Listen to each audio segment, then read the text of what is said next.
What's up, guys? Draftapalooza is back.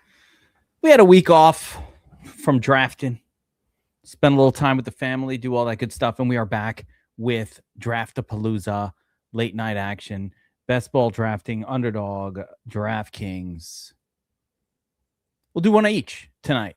Now, this is best ball late night. So, Draftapalooza, late night. Wait, where's my banner? Hold on. Anything goes. Draftapalooza. All right. I did have a request to do a DraftKings draft. Just a reminder that DraftKings takes forever, these drafts. So I definitely have a lot fewer drafts done on DraftKings than Underdog at this point. And I do want to get in some Underdog eliminators, but we'll do one. The hell is this? My crowns turned into cash. Been saving up those crowns for years. Anyway, we'll do one DraftKings play action, and then we'll move on to Underdog. We'll do one, even or two. I'll do an eliminator for sure. The eliminator's starting to run out, so I want to get in on some of that action. And like I said, I've been doing mostly Underdogs. I have a bunch of slows going, but a lot of new information has been happening once again.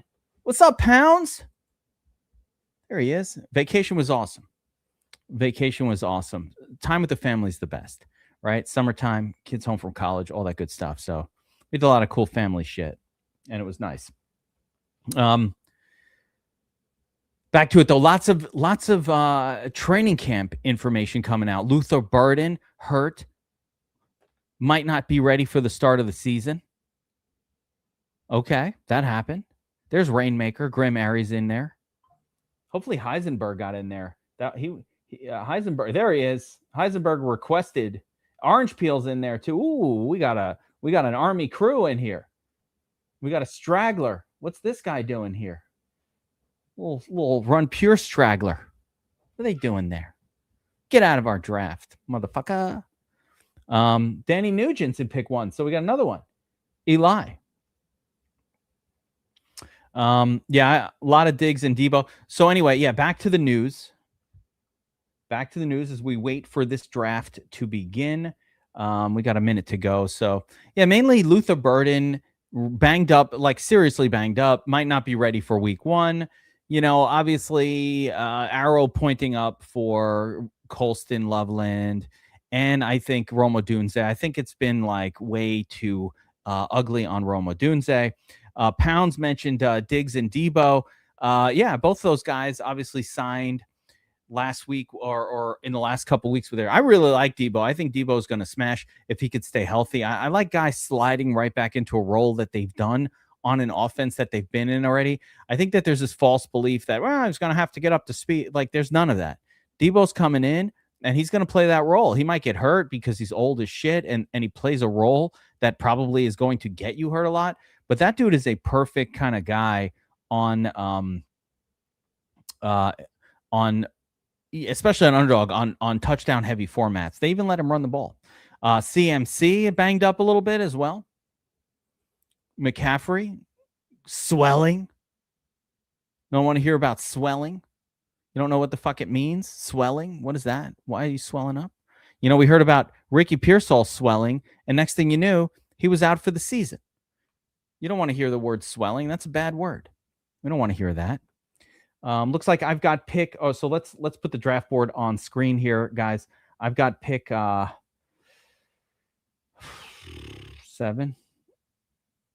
8. I'm pick 8. So we'll see what's available. Jamar Chase goes pick 2 overall. That's a change. Rainmaker with a decision. Bijan? Yes or no? Let's see what happens. But yes, so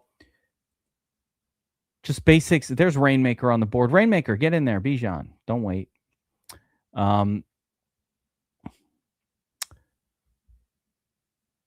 This is DraftKings. So mental reminder of how scoring works here. You know, it's not as touchdown heavy as Underdog is going to be. full PPR. So guys like Puka, who just went, those high volume pass catchers really do put up a ton of points. But the flip side is you can kind of find those kind of wide receivers all over the place. So, does it mean we need to emphasize wide receiver more than running back? Probably still no. Although, again, these super stud wide receivers in the early rounds, they put up numbers that when they hit, really no one else can touch. And that's why these guys lead to tournament wins. So there we go. Of course, James Cook. In Bills camp, they're talking about James Cook a lot and getting a much more active role in the passing game for the Bills. So the new offensive coordinator really sort of talking up Cook's pass catching abilities this year. So hopefully that will lead to them actually doing it. We've seen games with Cook. If you actually look at his, if we look at his receptions, it's really interesting. 3 targets, and then out of nowhere, it'll bounce for a little bit more, but 5, 4, 3, 4, 5, 3. Really, that's the big one, the 5 target game. But really, if you think about Cook, it's really been about touchdowns with him and volume. He has not been a avid pass catcher. Ooh, Chase Brown goes to Orange Peel in round 1. I kind of like it. I don't hate it. I don't mind it. I like the idea of pairing up Joe Burrow with Chaz, bro. I think they're interdependent. But so buzz out for James Cook. Positive about Parker Washington. Pounds talking about it. Parker Washington, come on, man. Nothing but the best possible words about Parker Washington coming out of Jaguars camp. Liam Cohen is adopting Parker Washington and introducing him to his daughter. He loves him. He loves him. What's up, Jason Clements? What's up, brother? Welcome back to the channel. He loves him. What's going on here? Janty's still on the available. What? Let's see. Okay. Janty. That is a drop for Janty. That makes me want to grab him. Janty. I don't know. AJ Brown went. Let's go Janty here. Let's just do it. I can't help myself. I'm such a robust RB guy. When you give me 2 pretty good running backs, I'm so tempting. It's so tempting. And then we'll just load up on wide receivers later. Could have taken D-Rock Pwinry there too. This guy, M. Westlake, going all old. A little aged team there with McCaffrey and Derrick Henry. Both guys stay healthy. They should smash. I don't mind it. There he is. Rich McDonald, what's going on, my man? Yeah, I know we're probably next week going to do a kind of early tournament tactics with the whole crew, Bobby Wow, Burns, Joe Zaddy. Just kind of go over general strategy in the next week or so, maybe next week. I know Burns is going to be joining me. I'm going to be doing some back testing streams, going over the settings that I've come up with for main slates and showdowns that are just absolutely crushing it, based on the theories in the Cracking the Code book series, where we broke down all the top DFS lineups, all the data behind them, and all that good stuff. And Burns is going to join me on a bunch of those back test streams. We're going to do them together. So that'll be fun. I'm looking forward to it. Got to get the crew back together. Yeah, I'm not doing it. I refuse to take HN. I made a stand. Basil Tootin there, bro. I mean, Arin Turi, that is just, you're in here. I think that is not good. I mean, Danny Nuge. It's too soon. I feel like you could have gotten him here at 412. I feel like he probably could have been there at 412 for you. Nobody's tooting my tootin'. I mean, it's a $3 draft. You know what? You got to look at all these best ball drafts as in a lot of ways, just kind of like a fun draft, because it's $3. You know, there's low cost, low risk draft away. you know, I enter 150 lineups in a $3 entry contest. I just click a button, enter it in 5 seconds, like it's no big deal. And you got to put the work in to get these best ball drafts. You know, to get these best ball drafts going. Put the work in. Don't make it easy.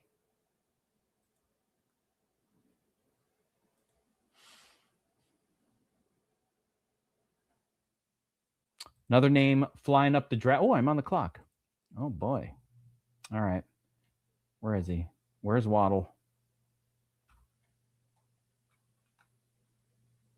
What is going on here? There he is. What? Oops. See, mistakes already happening. Who did I take? Trey McBride. All right. You know what? I'll take a stud tight end. It's fine. I don't mind the Josh Allen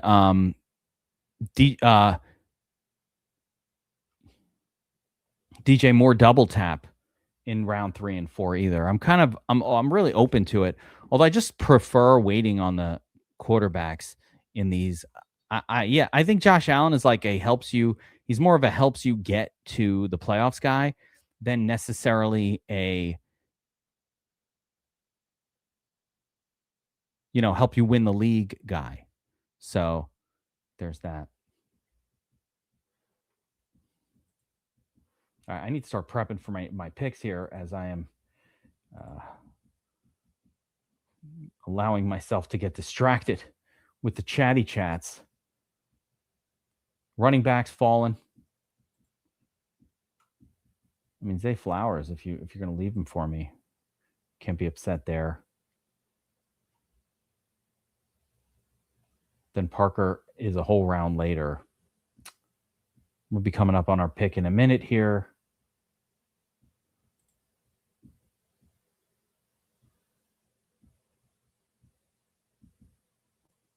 Scattaboo. Yeah, I'm just going to grab Jalen Waddle here. Waddle is one of those players. No, I don't deep parlay. I don't take Lamar at all. I would say I have zero exposure to Lamar. No, you could wait on time. So this season, you don't have to. This is not the season where you should feel any urgency at quarterback. No urgency. Ray Zanny does not. What the hell is this name, Ray? Where are you on your phone? What is that? Don't like the Scat Man. You know what the problem with this, or maybe that is just a picture of Scat. I'm not sure, but I'm not sure that is a negative. Oh, there, yeah. See, I knew it. The problem with Scattaboo is, you know, high risk of injury. I just feel like he's got all those injury vibes, right? He's got all this guy's crazy. I don't know what he always smokes dust. He's got his own room at the back of the bus. It's Beastie Boys. No, he's got that crazy man, like gonna go all out to ball out and then end up like getting himself hurt. So I love Scattaboo. I think he's going to be really good for the time that he's healthy, but I'm just super worried about his ability to stay healthy over the course of a full season. So we'll see if that's right, that's wrong, whatever. But that's kind of my vibe with Scatman, right? I still like him, but when I take Scattaboo, he's probably one of the only early running backs in best ball where after I take him, I kind of feel like, all right, I'm probably going to take Tyrone Tracy too, because the injury risk is high. And then on the flip side, when I don't have Scattaboo, it's another reason why you want to kind of take some Tyrone Tracy.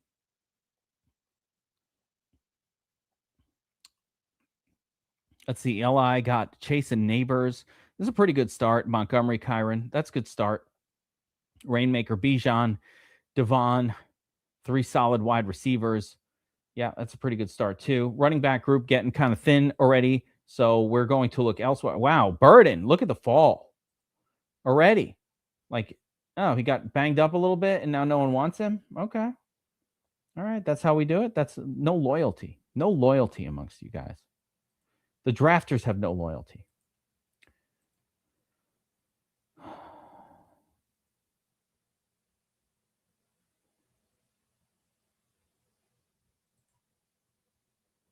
All right, we're back on the clock. Need a wide receiver here.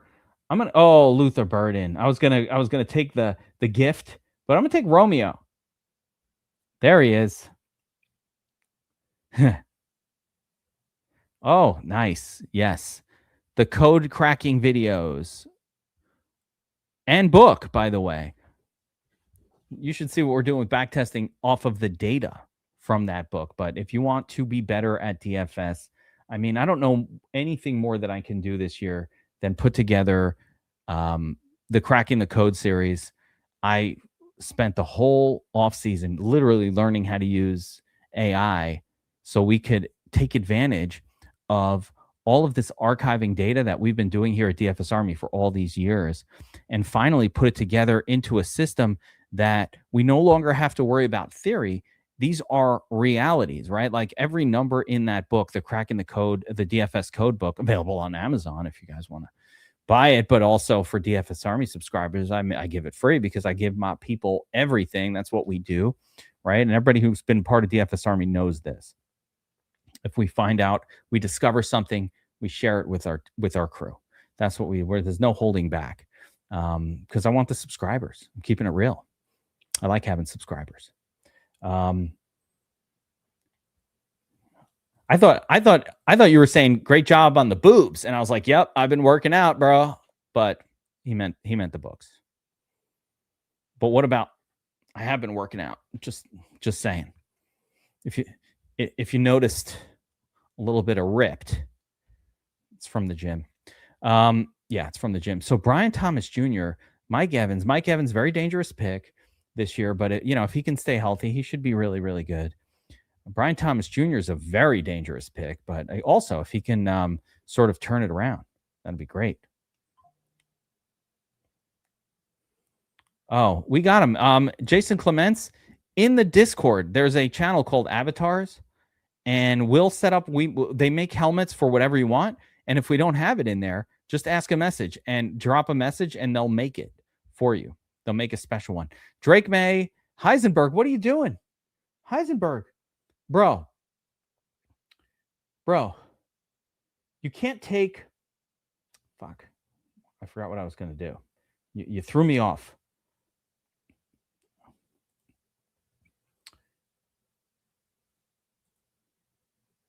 Let's go Tate. But Heisenberg, you don't want to take two luxury quarterbacks. Allen and Drake May, it's too much firepower early on the quarterback position. This is going to put you into a tough spot later in this draft. So just like I like that A.J. Brown is paired up with him, really, the Josh Allen, it's going to be rough. Like, I get it with A.J. Brown, and I've actually made this combination, but, like, they're too good.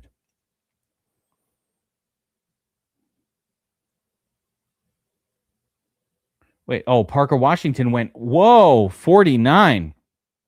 I was waiting on Parker Washington to drop to me. I didn't realize he went that early. That is a wild pick. Yeah, I mean, I kind of get it, but, man, that is a wild pick. Jonathan Brooks, pick 68. Wow. Jonathan Brooks, if you guys think back to 2 months ago when I was making videos about Jonathan Brooks at pick 120, and I was like, this is the guy who's going to rise up. This is the guy who's going to rise up. Do I favor?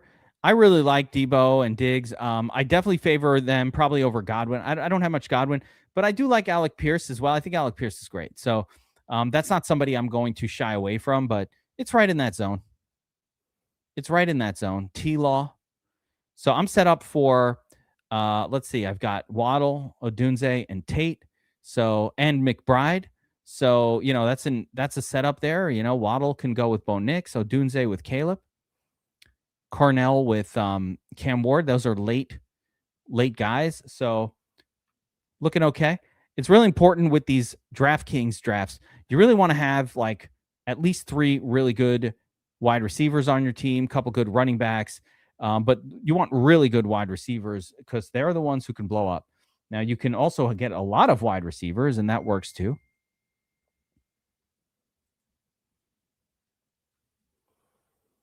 It's going to be tough to get some of my guys. I see they are getting snagged We got a naked Caleb Williams over here, just naked. Hermerdon, just naked. Let's see, Rainmaker. Jaden's always kind of naked, right? Oh, we're on the clock. Oh boy, I gotta pay closer attention to this. I mean, I kind of think like Jalen Hurts this deep in the draft is almost ridiculous.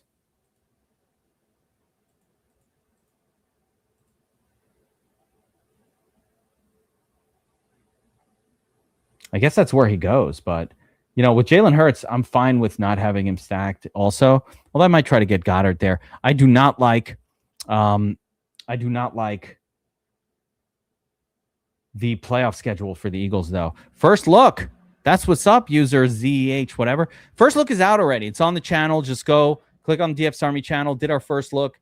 And again, I've got a bunch of prep for the season, cracking the DFS code videos. You want to watch that. And of course, yeah, check out the first look. I think we did a Danny Dimes, or maybe it was Joe Burrow. I don't remember. But first look is first look. Yeah, that is already out. We're already excited for the start of NFL, of course. We're already talking about the Wednesday night showdown in the staff channel. So we are very excited. Very excited to start the season. But yes, the DraftKings week 1 first look already, or I'm calling it the way too early first look, because I'll have another one out, you know, like once we're a little bit closer to the start of the season. There will be another one. Is it already available for week 1?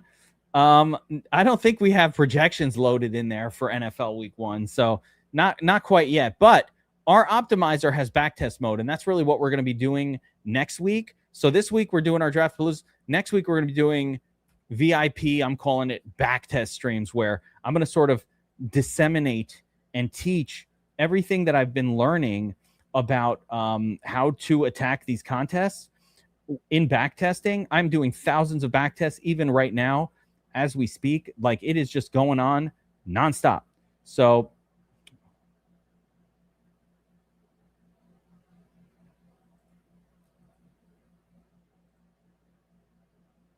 yeah, it's got my boy Dowdle.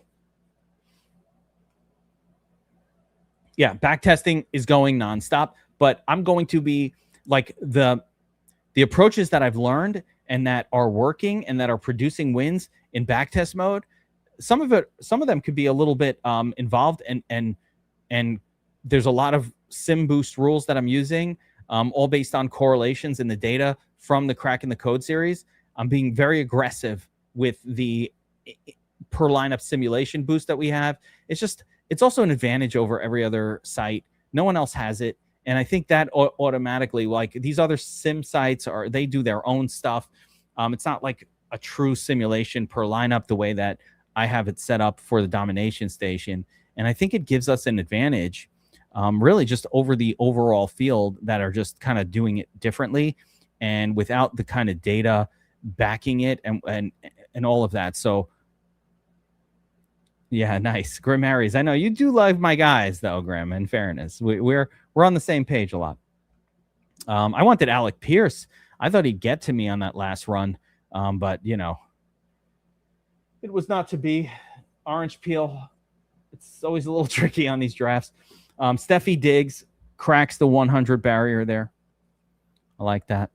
Let's see. You know what? I don't think, or Dan, who is that at the front there? Nuge, with the pick 1. You know, on this, I don't like the Basil Tootin pick at all. I didn't like this one too much, but I like these names. I mean, Christian Watson. You got Parker Washington. You got, you know, Trevor Lawrence with Parker. Mason was going to be my next pick in this round, so nice job there as well. So, yeah, I'm kind of liking that draft so far. Looks good to me.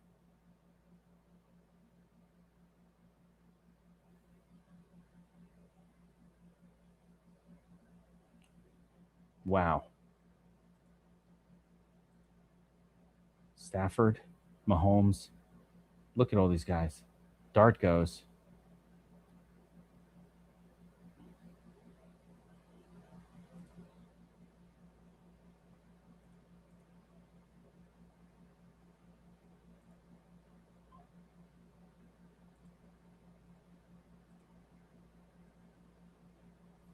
Sorry, I got to pay a little bit of attention here. Rome, Tate, McBride, Rico, Wandale. Jeez.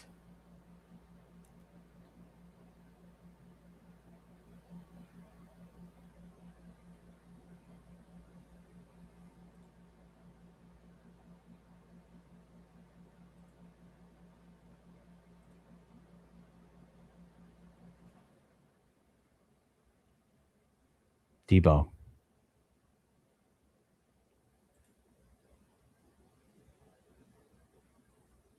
Yeah, I mean, these are early picks for a lot of these names.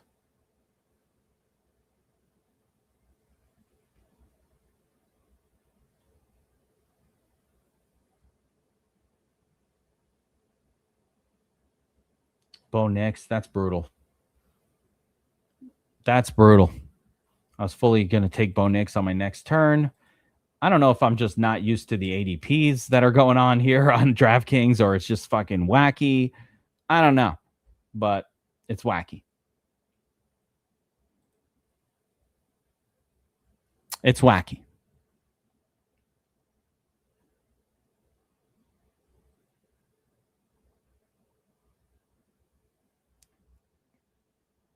I wish I could have the draft board like the way I do it on Underdog. I keep the draft board open for the it was Super Vulture for no reason. Why would you do it? Yeah, it's just like the ADP, everything that's happening. Like the Dallas Goedert just went. What is going on here? What is going on?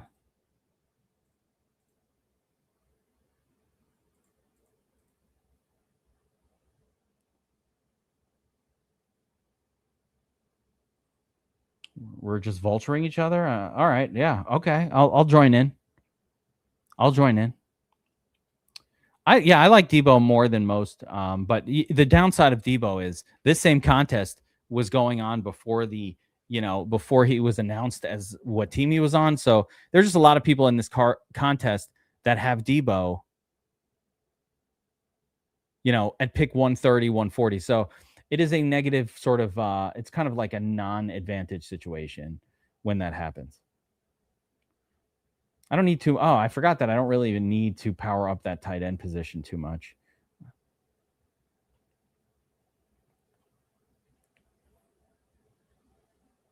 Devonta Adams guy, Rainmaker, that was a nice fall to you of Stafford at 118. Like, come on, man. Come on, man. Yeah, a lot of like a Ja'Cory Krosky-Merritt should have still been on the board.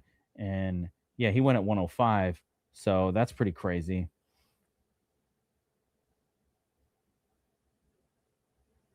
Mahomes at 119 also, that's pretty nuts.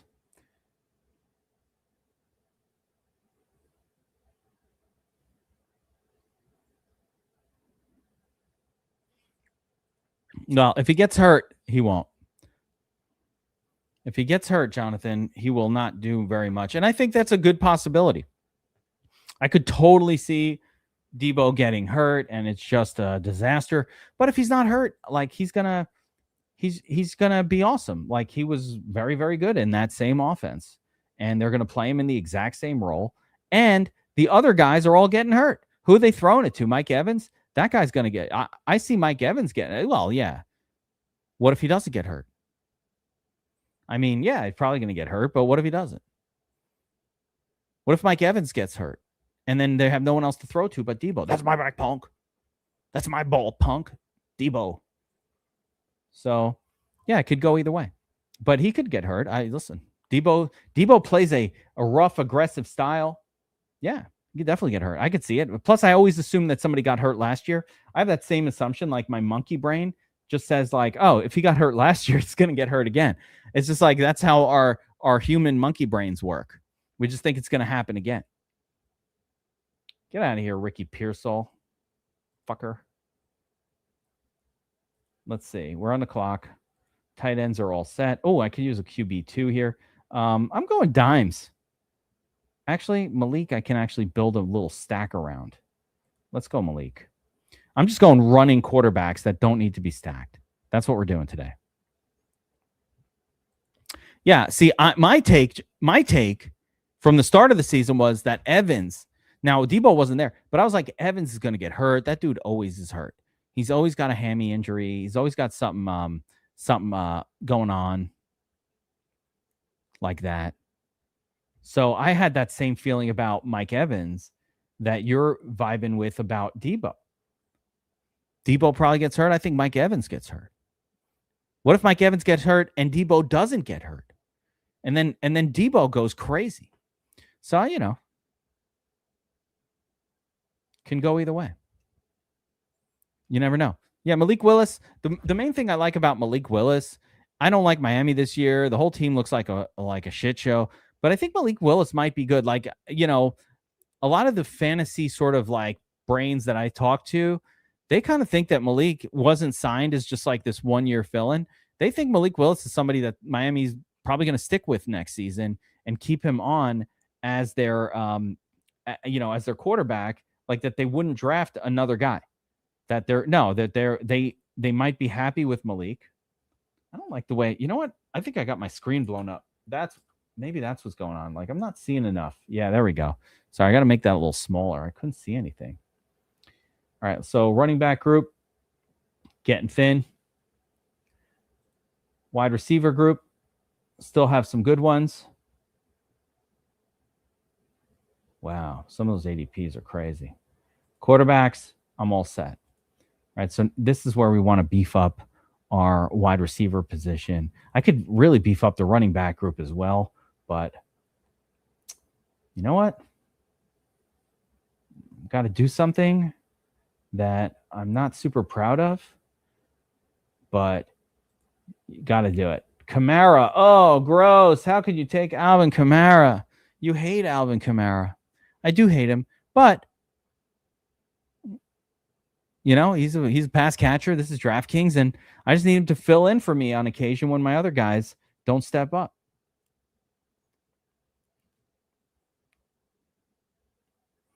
Who a sneaky stellar year that no one is talking about. So let's call those like sleepers, right? Like, the terminology of the word sneaky is difficult because, like, what does that really mean? But sleepers, right? Even in your regular league, who are names that I'm like targeting after the first 8 rounds? Those are my sneaky guys, right? Unless we're talking about, I mean, Ray Zanny, that is, see, you're in best ball head, like that is super deep. No one's going to have him. Chris Godwin scores more than Igbuka. I wouldn't put it past him. I think like sneaky good. I don't know if this is sneaky.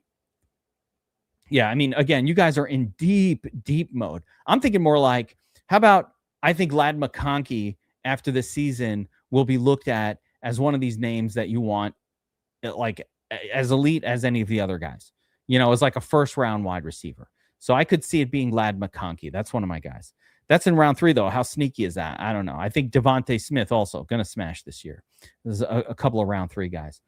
If we start to go like late round sort of gems, maybe after round 9 or 10, I like Alec Pierce. I think Alec Pierce has a chance to be the kind of wide receiver that, again, this year we're getting in round 9 or 8, and next year we're paying, round 4 pricing for him. Like he becomes this volume guy. So I could see Alec Pierce getting there. Running backs, Jonathan Brooks could be huge. Tyquan Thornton, I like it. Hey, okay. Pat Bryant, yeah, those are that last pick. So if we're getting that deep, like last pick in the draft, guys, yeah.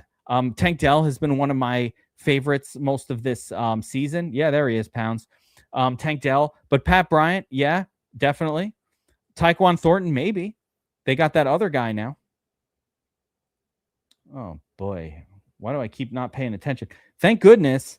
I guess we'll just go Malik Washington here. I mean, it's like, it feels a little soon for Malik Washington, but at least I get a pairing with Malik Willis, the Malik brothers. Yeah. I don't know about, I'm not a fan of like Aaron Rodgers at this age. I don't know about him, Pittman, but I've definitely, I think outplay the ADP is very doable. Can definitely outplay that ADP. Yeah, this This is too deep of a sleeper. That's that's too deep. What about that Cyrus Allen kid, or I can't remember his name, from whoa, Tank Dell, bro, it's too soon. You didn't take Tank Dell here. Gosh, yeah, Orange Peel. Give him a couple more rounds. Let's think about free agent, like recent signings.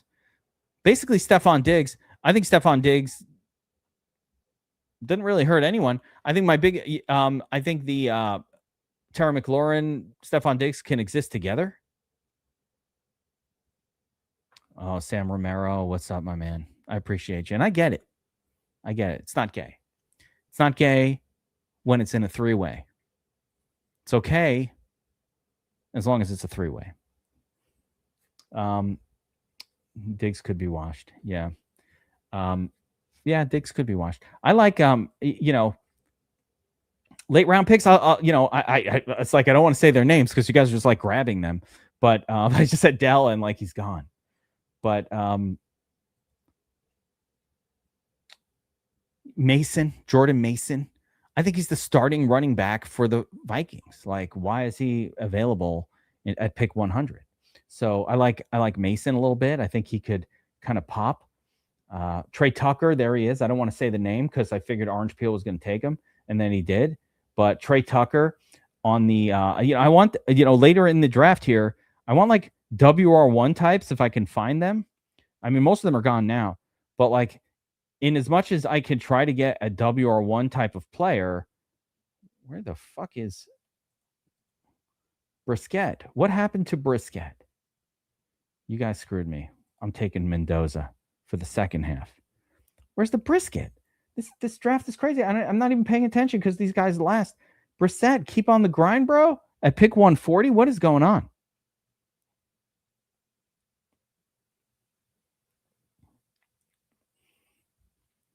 What is going on? You know who's going crazy? Now, it's not a hot take, but Gibbs is going to go nuts. The coach in Detroit was like, we haven't given Gibbs enough. We really haven't even seen what he can do.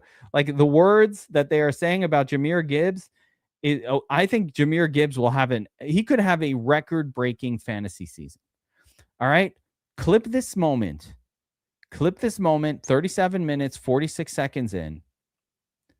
Jahmyr Gibbs could break fantasy football records in 2026. That's the guy. That's the guy that you're happy if you get pick 1, you're getting Jahmyr. Don't take Bijan pick 1. It's Jahmyr. Jahmyr is the man. Jamiroquai, the band, but Jahmyr is the man. I get the tingles. And you know who you got to be careful about? We got to be careful about Omarion Hampton. They're saying all the bad things. Listen to the coach. Actually, I assume that everybody knows what the coaches are saying. That's my bad. So the coaches in Los Angeles, the Chargers, are saying, wait, first let me look at my team. They're saying it's a committee. All our guys are going to play. Talking about Keaton Mitchell and Devon Vele, or whatever the fuck that other guy's name is. I can't remember. But they're talking about all 3 running backs getting work. It's the worst words that you want to hear in training. Go, Keaton Mitchell, and what the hell's the other guy? Vidal, yeah, Kamani Vidal. Here's going to get some work. Like, bro, is this for real? So Omarion Hampton not looking so good. Another name not looking so good is going to be Jeremiah Love. Now, Jeremiah Love is fine as a player. I think he's a supreme talent. I'm excited to have him in Dynasty. All of those things, right? He's GOAT levels. But I don't think he's going to get enough volume in year 1 to pay off like a high draft price. Now, he's dropping appropriately now, finally. He was going late in round 2. And then just in the last few weeks, he's dropped all the way to the end of round 3. I'm cool with it at the end of round 3, by the way. My problem was at the top of, end of round 2. So basically, when you're taking Bijan or Gibbs, you're kind of double tapping it with Jeremiah Love. I don't like that combo.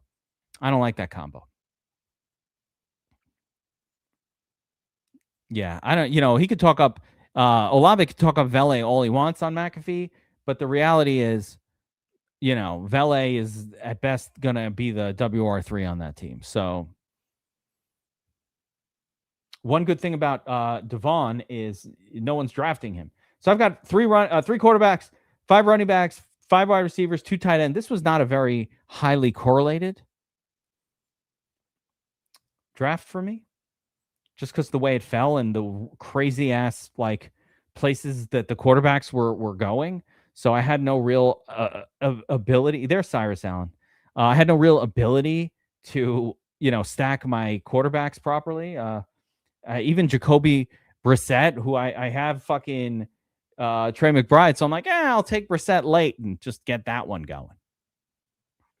Oh, Wicks is going to be like a final round pick. Watch, he'll get taken too. Like I'll take Wicks, but give me a minute. Ja'Cory Lane, this guy lighten up training camp. I don't normally like this profile is not the best, but he's been lighting it up. Making one-handed catches. They're comparing him to a real stud.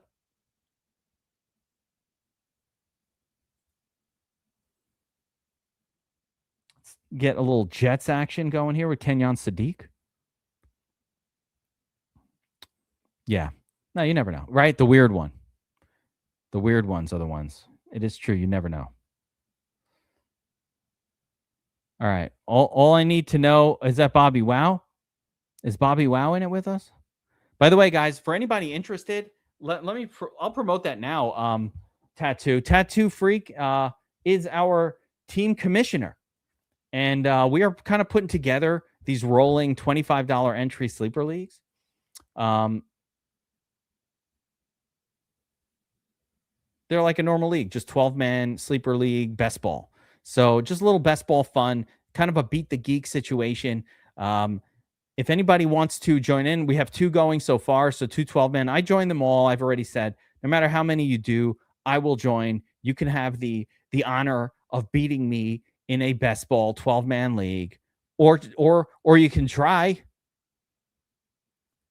going up against the big dog. So let Tattoo Freak VA know in the Discord or even here in the chat if you're interested. Yeah, see, Jonathan J is down to do one. So Tattoo, share another link or do what it is that you do. Tattoo runs these leagues, but I join them all. Number 2 needs to start, and then number 3 will open. There we go.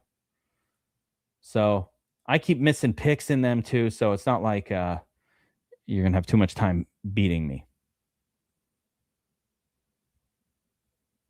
3 wide receivers, 5 running backs, 5 wide receivers, 3 quarterback, 3 tight end. So I am in the free zone. Just do whatever the fuck you want zone. And that's what I'm going to do.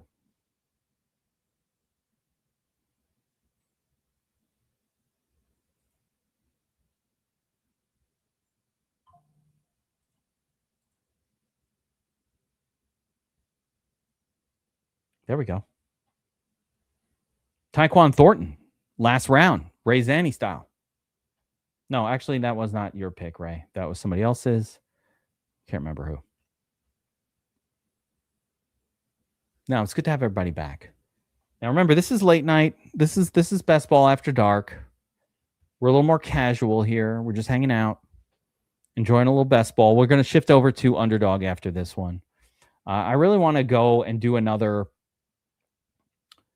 How are you not? You got to be in the Discord, bro. Come on, man.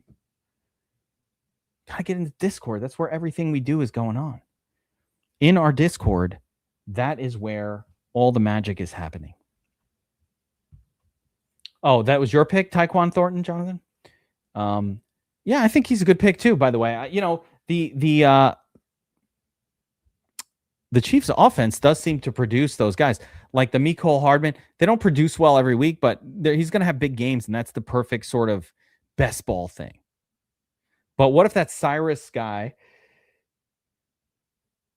what if that Cyrus Allen guy replaces him? Didn't think about that.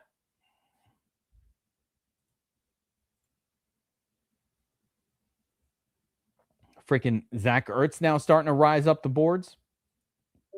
That's almost annoying. Tyquan Thornton, let's give him a star here. We'll follow him.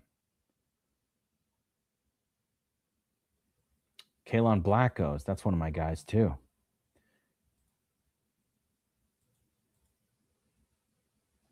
All right. For the brand?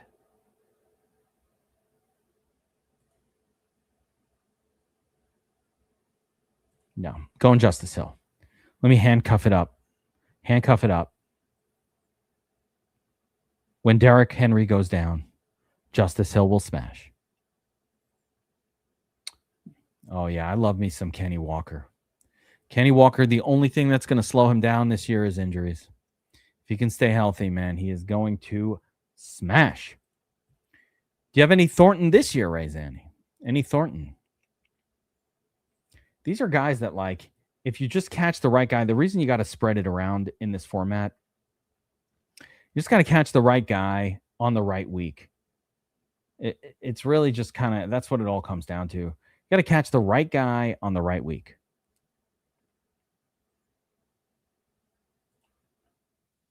And it's not easy to do. I think it's going to be Tank Dell. Like, has that big week, and you're like, yeah, baby, get me through to the next round. At this point in the draft, you're really just looking for bodies that are going to play. Anybody who's getting in the game in these rounds is somebody I'm not super upset about taking. Anybody who's going to get snaps, fine. There's Valet. Yeah, Leggett, Valet. You gotta dig deep. Remember De'Ami Brown? Digging deep over here.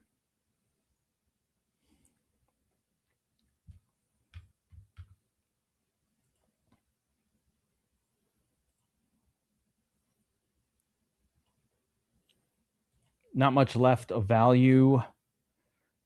It's interesting that I think Deshaun Watson is going to be the starter, but, you know, no one wants anything to do with that guy. Highly doubt he'll make it through the whole year. He stinks. Talk about a guy that stinks, man. I don't know. I don't know how you go from being decent at football to terrible just because you got a crazy ass happy ending massage. Yeah, Des Claiborne, interesting rookie for sure, Ivan Drago. The only downside of Des Claiborne is he's very tiny. I don't think he's like a candidate. I wouldn't call him a candidate to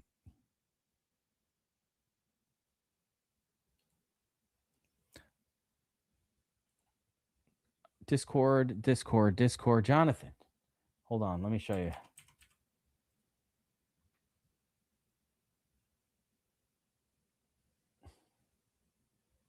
Right here on the DFS Army website. You just want to go right there. It's going to like sign you in and do all that shit, but I don't want to do it here because I'm already logged in and I don't need you to see my private shit.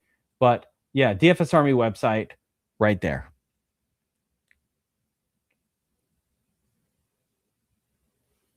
All right, where was I? Probably back on the clock. Olamide. Yeah, I mean, DraftKings with all these extra rounds, it's just like, what are you doing on these last couple rounds? Tutu Atwell, Xavier Leggett, Keenan Allen, free agent. Like, why not? If you recognize a name, you can grab them. This is a good spot, though, to grab your backup.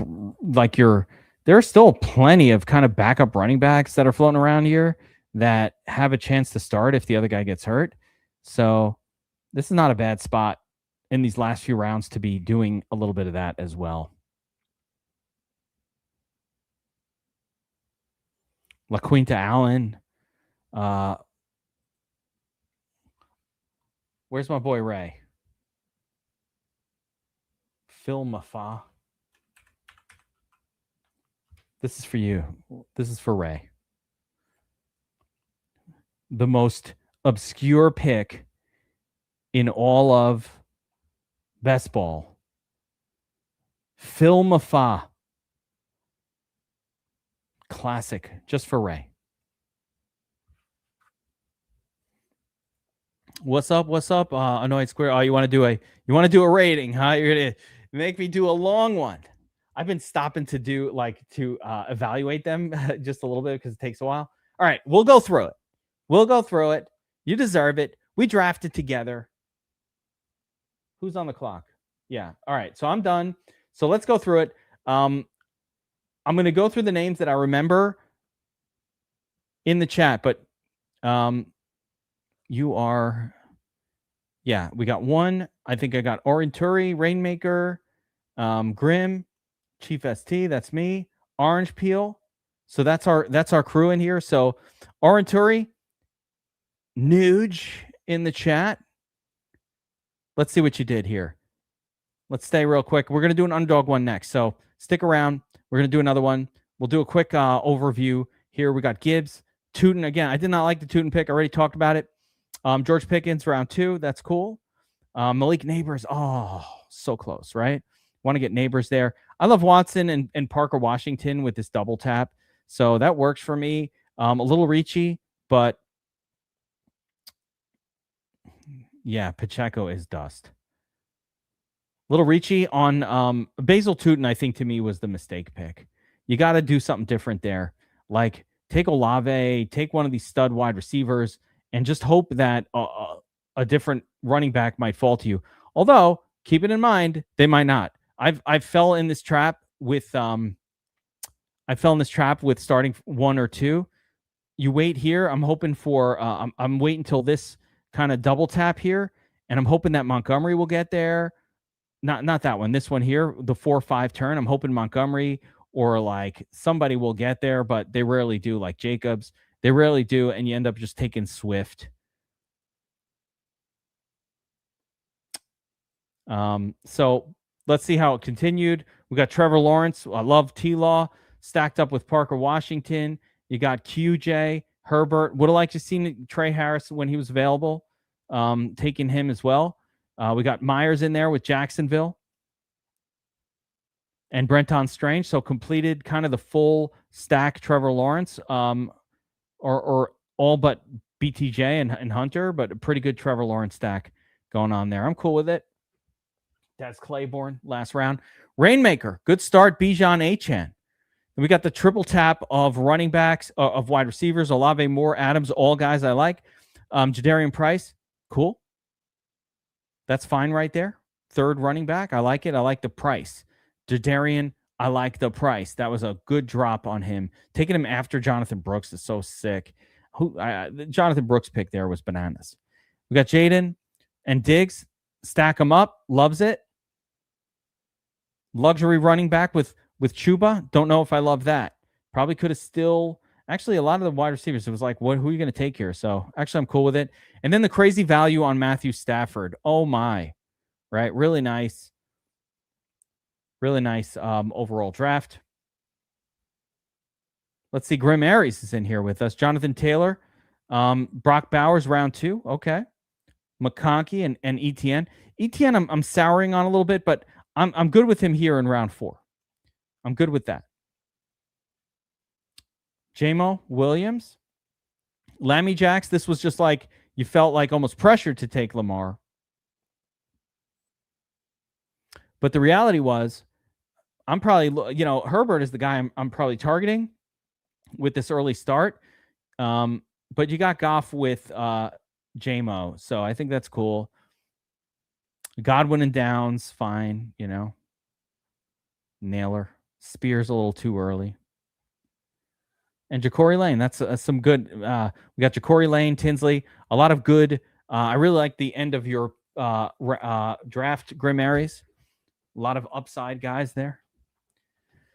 So it went a little weird for me in terms of like trying to get stacks because they just kept getting nabbed like weirdly early. And I don't like to grab guys super early. Like I probably should have taken Bo Nix that full round ahead of ADP just because of how things were going. I was like, fuck it. Everybody's got quarterbacks. I can wait. Didn't work out. So I started with Cook and Genty. Cook where he's supposed to go. I love Cook this year. Ashton Genty, I usually don't draft him, but this felt like a drop and a fair price. So I was like, all right, fuck it. We got McBride in there. So we got our stud tight end. Waddle, Odunze, and Tate. All guys that I like a lot. What's up, Ash? But not much. No real correlation. So I have 2 running quarterbacks, Jalen Hurts and Malik Willis. I got Malik in there with Washington. And then all the QBs were gone. So I took Mendoza like way too soon. I think Mendoza will be coming on second half of the season. So like, I'm not upset by it. And there's a little correlation there with Ashton Genty. So I'll take it. Dallas Goedert went like weirdly fast. I was going to pair him up with Hurts. Didn't work out. I got Sharps here. Come back from injury. Should settle into a pass catching role, which is what I want on DraftKings. Trey Harris being talked up by the Chargers right now is sort of like, in the mix. 3 wide receiver sets. He's going to be the 3rd guy. And I like those kind of guys at this spot. Justice Hill, Phil Mafa, that's for Ray. What's up, Danny Pomeroy? What's up, my man? Best ball Draftapalooza. All right, Heisenberg's in here, an orange peel. Everybody wants to hear about the draft. All right, Heisenberg, Amon-Ra. First, we did DraftKings for Heisenberg. Although I was promised a delivery. Oh my goodness. Oh my goodness. In the studio, I looked up. You can call first. Text me. Knock. Just show up in someone's room. You told me the week I had an open invitation. You do have an open invite. Tattoo has an open invite onto all of the streams, especially the After Dark streams. But now, if I came in, if I had got online earlier and saw you had people already on, had something planned, I would never just jump in. No, you startled me there. Terrifying. Ooh, Bobby, what was I doing? All right, wait. Let's not forget about Heisenberg. Heisenberg and Orange Peel, and then we're going to move on to Underdog. Whoa! The jewels. Nice. I don't even know what is that. But thank you. Appreciate you, Pounds. Got to find out about the jewels. Jewels can only be a good thing. And the GOAT trophy. Family jewels. I want the jewel. I want all the jewels. I want those. Yeah, like I don't know what it is, but I want them. Okay, so where was I? Oh yeah, Heisenberg. Amon-Ra, the Brown brothers. Amon-Ra and his brother, AJ. Nice start. This is why this is where I think I don't agree with this pick. The Josh Allen in round 3, I don't know. I don't love it there, especially with Drake May, but you have super stud power at quarterback on this team. So it could totally smash.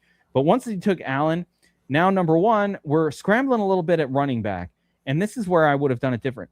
You could have taken Javonte there, just got both of the running backs out of the way and still get Drake May over here. Because I'm going to assume that the running backs are brutal on this team.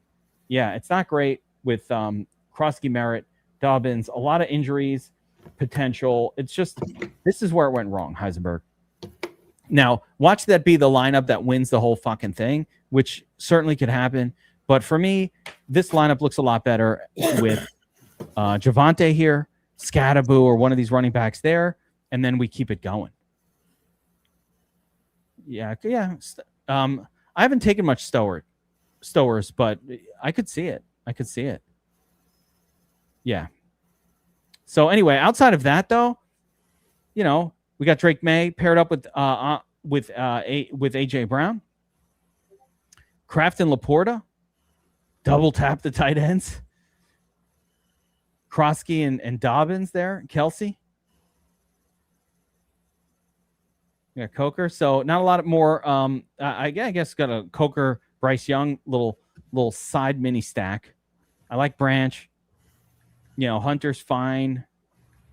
DeMario, Pop Douglas in there. Maybe he's the guy with Drake May. Like I said, this draft was like, it started really good. I would have just this one move here, and I only mention it because like for the next one, be ready for it. Like that one move is like, man, you pay for that luxury tight end. The quarterback. You pay heavy for a luxury quarterback. Like, I don't like to take a luxury quarterback if I started with no running backs, because you end up with injury prone Scattaboo, and then these kind of not that good running backs. It's going to be tough. Orange Peel. The reach on Chase Brown in round 1. Okay. I'm with it. I kind of love it. I kind of think Chase Brown should go there. The more I look at it, I agree with this as the correct ADP. Got Barkley round 2. Over Janty. Yeah, okay. Higgy Smalls, T. Higgins. Paired up with Burrow. Loves that. Zay Flowers got that pop upside. Marvin Harrison. Ramondre. Forgot about Dre. Pierce. I mean, can't go wrong with Burrow and Higgins. Strong start. Goddard, don't know why. Why would you take Goddard there? Doesn't correlate with these other guys. I guess you have Barkley, so now you got Barkley and Goddard. You control the Eagles' scoring. Oh, Pitbull. Yeah, no, I can't do that. We can't be doing a Pitbull on a live stream. That would be sitting here waiting. Actually, we could fill it if we did it. Let me go take a look. But let me finish this. So, Orange Peel. Of course, I loves me some Tank Dell. This is a little soon for him. I like Trey Tucker. These are all names that I really like a lot. Wicks. I was hoping for Wicks to kind of get to me here. Pair up with my Hurts. Didn't work out. Gesicki with Burrow late. Kirk Cousins, starting quarterback. Why not? So, all in all, good stuff, guys. It's also a reminder every time you do one of these drafts that this is best ball, and you're not part of the deal is it's a snake draft. You don't get to choose who you're drafting with. And so you got to do a lot of these to get that perfect draft where everything falls to you. You know what I mean? And I got 1,000 jewels. Yeah. Somebody give me more jewels, man. How come nobody's giving jewels? I don't know what that is. I don't know, man. Give me some jewels, bro. Is that on YouTube or something? Yeah. Who just got auto-drafted? I want jewels. Slow Puppy? Is it full? No, we can't do a slow anything. Badge Bros 3 or something. I did a Badge Bros once. The Badge Bros is crazy. Only 6 picks. 6 players on your team.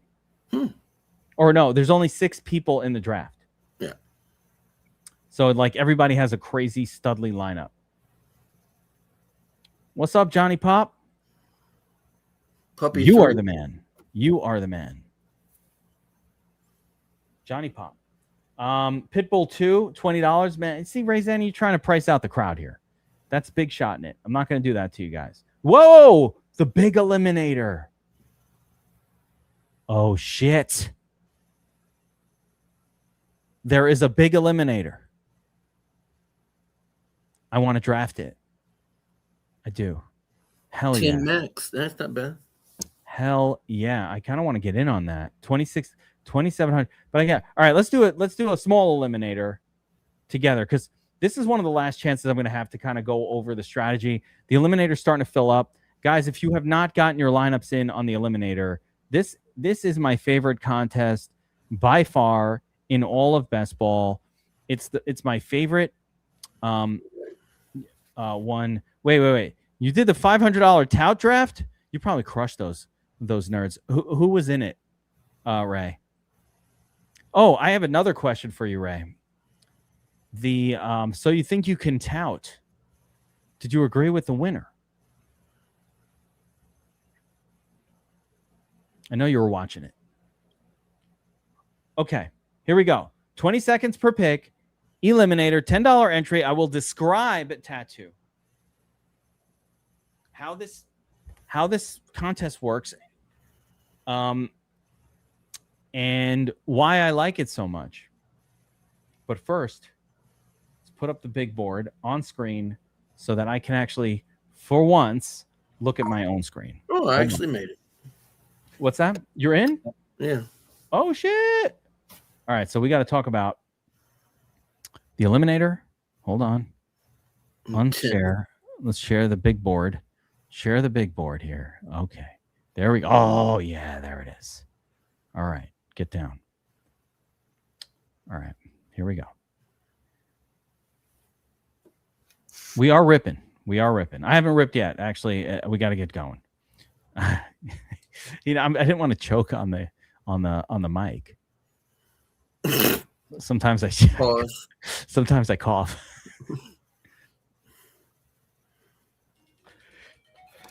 Jesus Christ.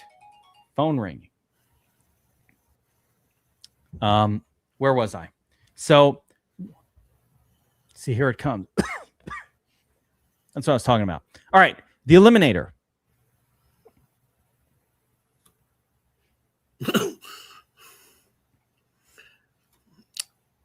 I had this up on my big screen too, in the delay, and it's paused. So I just like looked up and saw you like. Yeah, you saw the coughing. Nice. See, that was Pounds' fault. Fucking gassing me up. Here's how the Eliminator works. Every single week, 50% of the field is eliminated. Right? That seems harsh, but at the same time, for most of those weeks, the lineup that you have in is going head to head with just some other random person that put a lineup in this shit. So, because this contest takes place on a half-point PPR format, you want running backs that score touchdowns as the primary driver of how you produce points in this contest. You need consistent scoring. And I will direct you, Tattoo, to the average. Whoa! CeeDee Lamb, pick 5. This is why you can advance in these leagues, because some schmuck is doing CeeDee Lamb pick 5 in a contest that massively favors stud running backs. That is great. We want that. So part of the reason we want to hopefully draft with boneheads, and why I don't really love doing eliminators in stream. The reason I don't do these on stream is because of this initial pod. Son of a bitch. Oh, you were hoping for Cook, right? Yeah, I know you were. On this pod, right, what am I saying? This pod, not the video that we're doing, but this 12-person group that's drafting right now. Of this group, week 1, 6 of us will be fully eliminated. So it's really important for me, like every other eliminator that I'm doing, and I have a ton going. I don't want to click over, but you'll see I have about 20 of them loaded up right now that I'm doing, and I'm doing them for a reason. I don't want to draft against you guys. I want to get past round 1. And if I'm literally doing a draft and explaining the correct approach, see, Rainmaker gets it. This type of contest, Derrick Henry is a guy that should go in round 1, just like he did just there. Yes, even though Derrick Henry has a brutal week 1 matchup at the at Houston. I love Kenny Walker in this format as well. But you really want your team built around running backs because they score more consistently. Like if you go to a sports book right now and you look up touchdown odds, virtually every shitty running back has a higher touchdown percentage chance than almost any wide receiver. And that's real. Oh, Chaz, bro. There he goes. So that is the crux of this.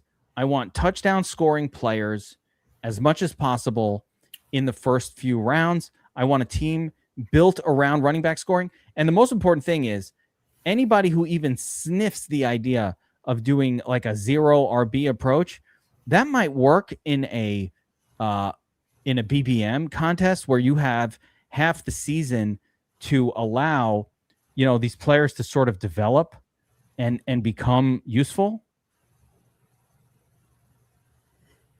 Yeah. Meanwhile, I'm forced to take Javonte way sooner than I normally would. But that's how it goes in the Eliminator. Just take Javonte. Why are you doing that? Because I need 3 running backs producing points for me in this contest. Malik Neighbors should drop, like guys who aren't necessarily going to be fully healthy the first couple weeks. Those guys have to drop because you will not make it past week 1 if you take a guy that's not playing in week 1. Makes it tough. What's that? So it makes it tough if your guy's not playing. Yeah, you just got to be aware of the strategy, Tattoo. Like you got Barkley and Omarion, that's good. Yeah. Well, again, you're so high on McDaniel's offense, so keep in mind, Ray Zanny, this format favors those who take running backs early and often. And it's just like, I don't even mind. You know what I did on my last one? I should do it on this one. On one of my last ones, I had 4 running backs before I ever took a wide receiver. You know what? I think I'm doing that. Kyron, I might do that here and show you that the true way to build an eliminator is very heavy running back. Like go crazy on it. I want running back scoring on all 5. Redacted. Oh, he's got it because he's a Dak Prescott guy. Redacted has no idea how to do. So this person, Redacted, and listen, I appreciate being a fan of Dak, but he's drafting a BBM. That's what I'm saying. Half the people, if I'm not here educating everybody in the damn pod about this format and how it's different from the other formats, what you end up with is a pod of people that are drafting it like a BBM. Now, this one's not doing that. This one's not doing that. You guys are going crazy running backs because we're sitting here talking about it, which is great, but it doesn't increase my personal odds of advancing beyond round 1 in this particular pod. Does that make sense, Tattoo? Yes. Like that's why I haven't done these on the stream, because I've done a few. I will impart the strategy of them, but here's what happens at the end of the year. Next year, you're gonna be like, how'd you do in the eliminators? And I want to tell you like, oh, I kicked ass and I made a lot of money. Right. And that makes me feel credible in terms of what I'm doing here.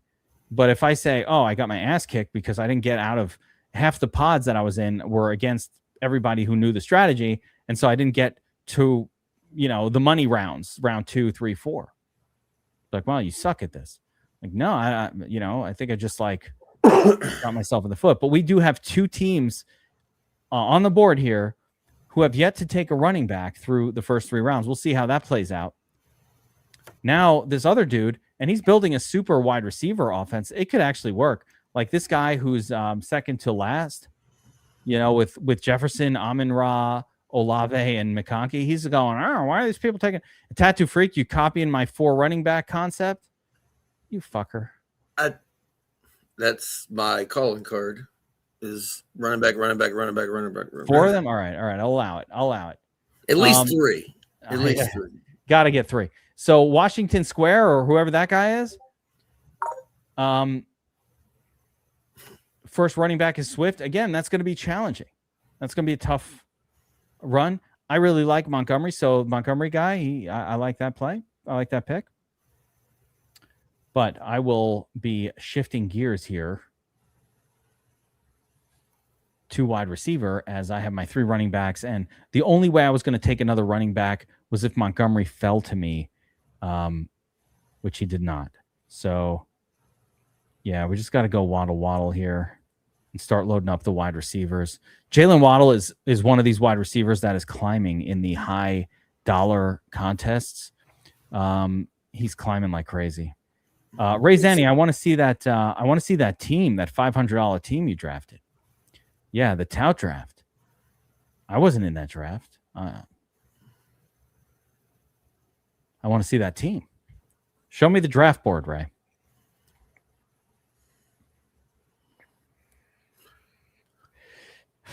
I need something good to watch. What's good right now? Are you watching House of the Dragon? No, I'm not. Not into that whole thing. Is that on? That's probably HBO or something. That's HBO, yeah.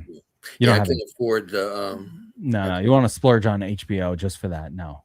Do you have? I'll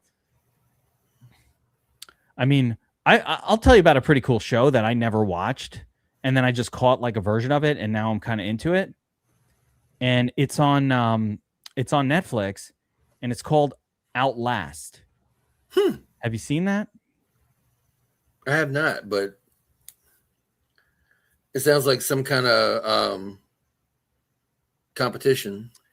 So you'll like this. It's a reality show where they just drop a bunch of people. In the case of the main one, it's like in some spot in Alaska, and oh my God, House of the Dragon. Everybody's loving it. I have not watched the whole thing. I fell asleep after 20 minutes. No spoilers, please. I started watching it. I was so bazoinged last night that I fell asleep in like 5 minutes. Only saw a couple minutes of it. But check this out. Yeah, Lioness. I was going to mention Lioness. But no. If you want to kind of like, I could see this as a tattoo show. It's a reality show, and it's called Outlast. And basically, they drop a bunch of people in Alaska, and you have to team up in groups of like 4 or 5.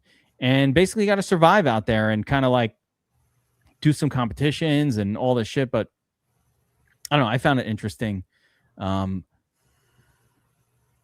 There's 3 seasons of it. I just discovered it recently. Kind of cool. Mostly, yeah, there's not too many good shows. I don't like doing this, but I'm going to do it.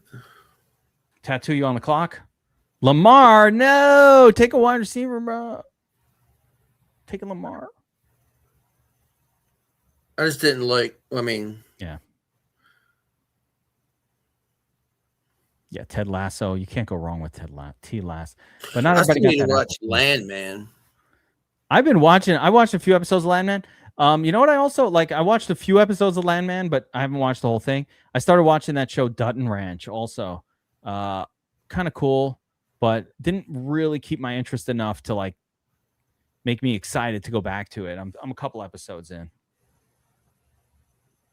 I'm not knocking it. I think it's probably a really good show. And I got a wide receiver. There you go. Finally have a pass catcher on that team for Tattoo.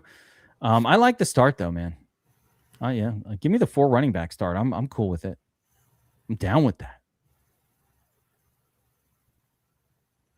Doomsday goes. Organized Chaos doesn't know what to do. Joe Burrow, fuck it.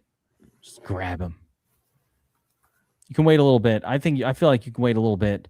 The quarterbacks just go way later on Underdog generally than they do on DraftKings. The DraftKings and Underdog are just really different in ADP right now. There's a lot of big differences. It's bizarre. Jeez. Tulsa King. King of Big Mac watching Tulsa. Yeah, Tulsa King's cool. I've seen I've seen a few episodes. I haven't watched the whole series. But I like Sly. Like Sons of Anarchy ruined shit for me because that was so great. Sons of Anarchy? Yeah, I'd start watching a series. I'm like, it ain't Sons of Anarchy. Yeah, Team 11's donating, by the way. He's fully that is a pure donation. This guy has no chance, none whatsoever. He's literally drafting a BBM team, not knowing that how this format works. That you need what we need is more guys like this who don't know what the fuck they're doing in these towns. Ivan Drago, understandably, still salty at Stallone. Ivan Drago, Tattoo is his name, and he's still salty at Stallone. You know, you can imagine. Wow. I watched. Damn it! What was? Well, I actually watched. I Remember the Titans twice, like back-to-back days. It's still one of my favorite movies of all time. But then I watched something else I hadn't watched in a long time, and I can't remember what the hell it was now. Oh, something else I watch all the time: Inglourious Basterds. Inglourious Basterds. Literally, I will never go past it if it's on. Like if it's on, I'm watching it. Period. Hold on. I'm gonna pause. Oh boy. Mute.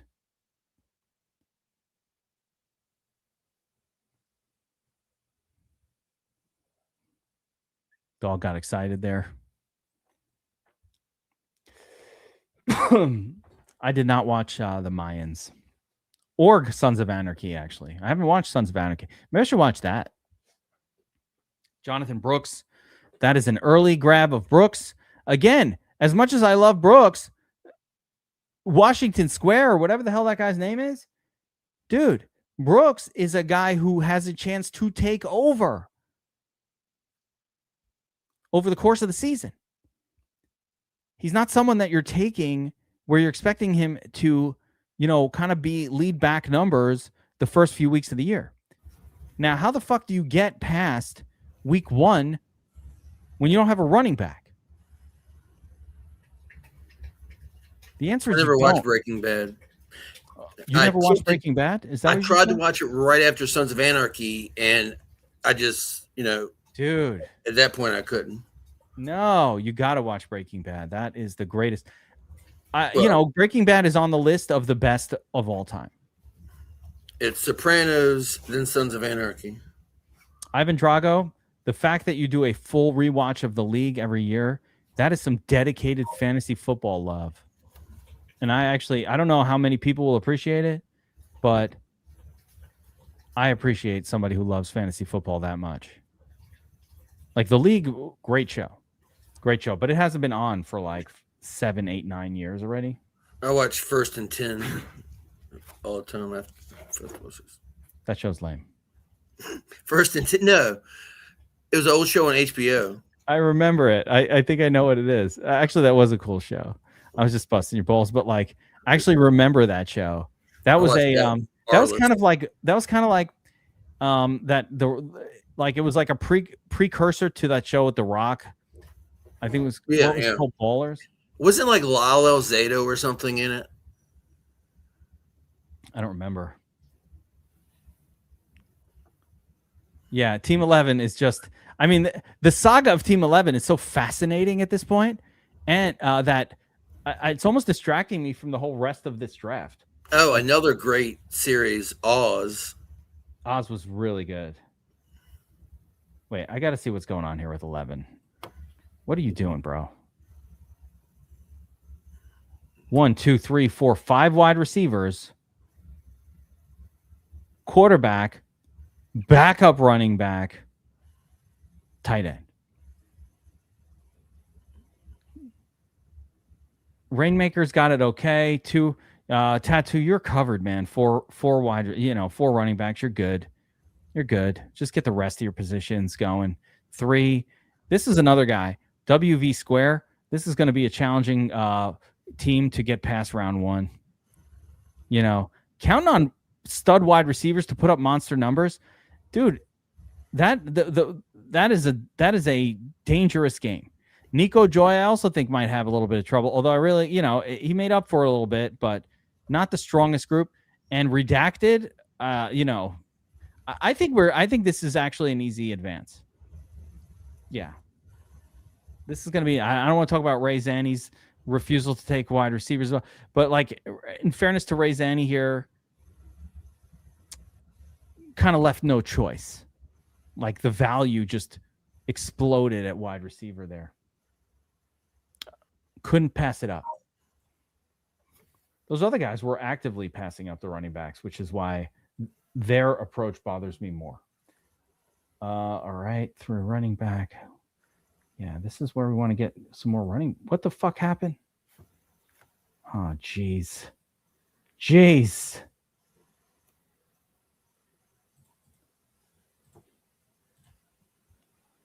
So what happened to Mason?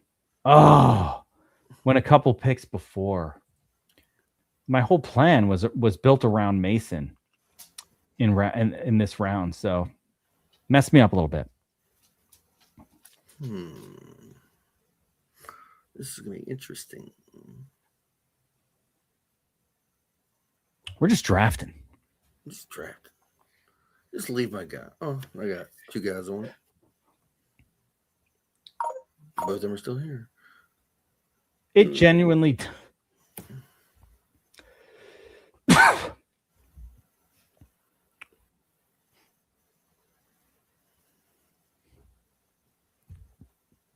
First of all, Better Call Saul is definitely not better than Breaking Bad by any stretch of the imagination. Breaking Bad, for every episode, you had this tension, like you're sweating while watching it.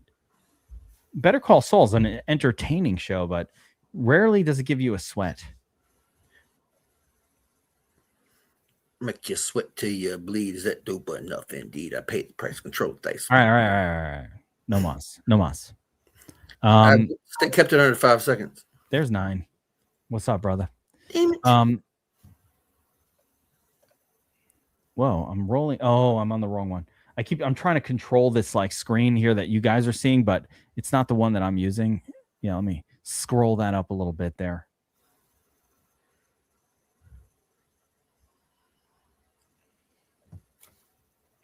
Yeah, this is the correct answer. It was a good show. I mean, I like it, but it's not Breaking Bad. Breaking Bad is the greatest show of all time. Like, I'm not even some stan. I'm not a Breaking Bad stan. I'm just saying. Letterkenny? What's that? Letterkenny. What are we talking about now? It's a show, Letterkenny. That one. Oh, was it a movie? No, it's a show. Letterkenny? I don't know it. Letterkenny. Letter. I don't know it. Is that on? Is that on Apple? I think it's on Netflix. Can't remember.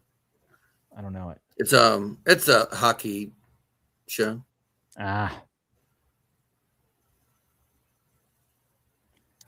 Another interesting factor. So just a little quick note about Hulu. Yeah. Quick note about the Eliminator. This is where most people go wrong in the Eliminators. Todd N. Yes, I'll give you the answer. But where most people go wrong in the Eliminator is there's virtually no benefit to stacking here. There's no need for it. There's almost no benefit to it. Some people might say, well, if you stack, like I could see people making an argument that it's fine to stack, which I would agree with. It's okay if you do it. But if you're chasing stacks, you're probably making a mistake. You just want to build a team that can produce a reasonably high score most weeks. There is no big week in this where you have to go up against 500 people. It's always a head-to-head. Last year, Todd N., I did 40 lineups, or I think I did like 40 lineups, which were all drafted, 100% of them, during the live streams. I didn't do any like non-streamed drafts last year.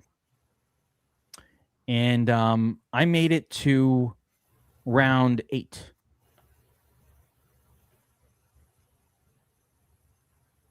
That was well into the money. So like to understand what round 8 was, it was like remember every round that you make it through, the field size half. So round 2, we're already at 50%. Round 3, 25%. Round 4, 12.5. Round 5, 6.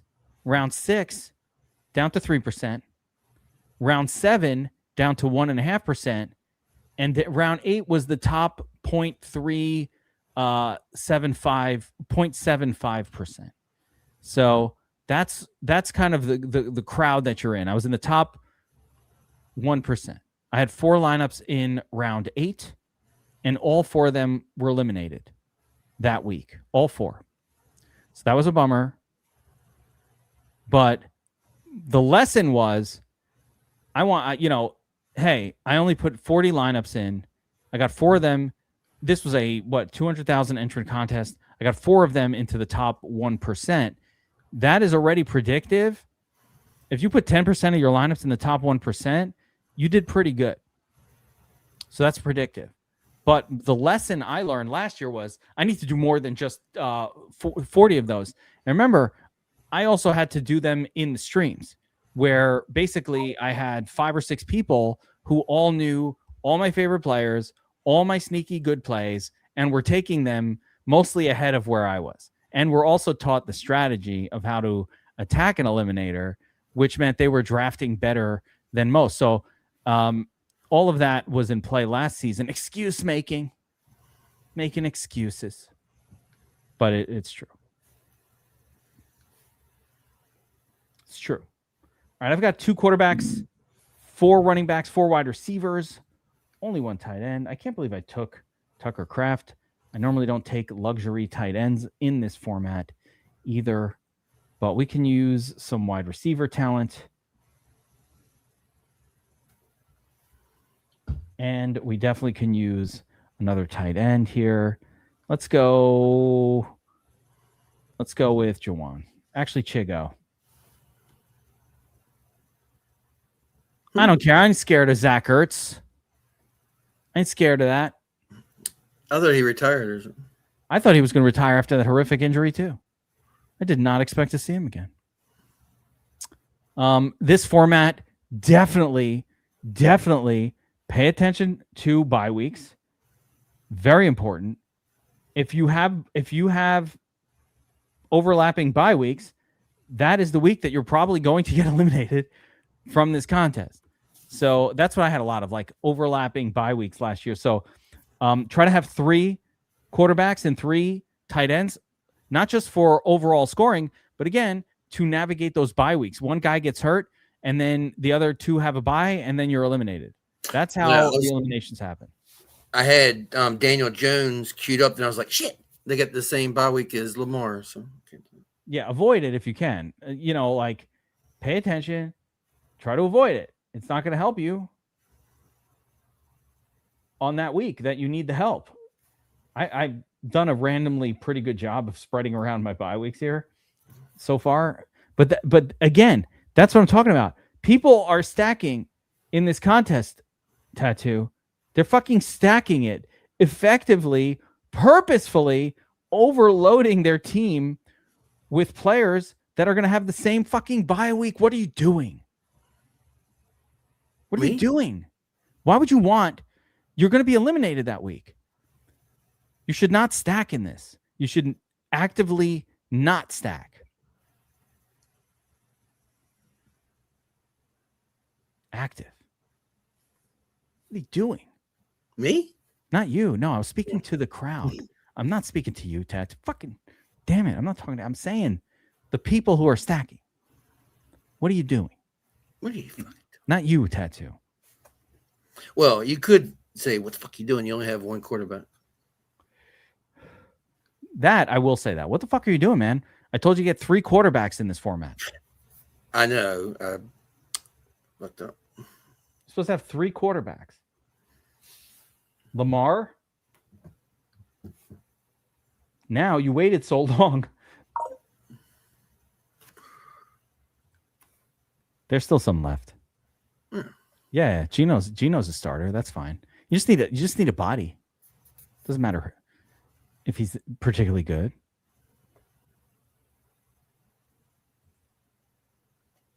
Guys who are hurt to start the season, you don't want those guys either. There's the brisket. Oh. That's what happens when you wait. Double tap way too soon. That's all right. That's all right. Gino and Jacoby going to be great. Everybody's sleeping on Jacoby. Tank Dell goes, again, only in our leagues. Only in our leagues. By the way, Organized Chaos, one thing I'll say, I love that you're like, you're respecting the picks and taking those guys that I like late, but like a Tank Dell is often available. I'm so much more higher on him than the field. Just know that like in a non-Draftapalooza style draft, you could wait till the second to last round or the absolute last round, and he's still there.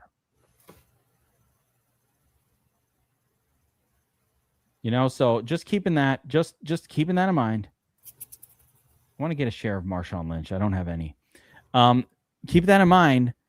He's still there. He's there in the absolute last round of the draft most of the time. So you don't generally have to I'm going to grab Dell at some point, but like you don't generally have to take him this early. You could just wait a few more rounds. He's still going to be there. But I do take that as respect for my Tank Dell love. If that works out, it's going to be, I think it has even more, like last year, the Wandale call was epic. No one was on it. And it was the single move that you did. There's a few others, but like it was one of those moves that made you win your league. Just having Wandale. And actually last season, Javante as well. Both of those were like my early guys that I was all over, and guys who I wasn't getting in those group draft-a-paloozas. But this year, that could be Tank Dell. If he actually just pops back into what he traditionally had been, I think that Tank Dell could be that difference maker.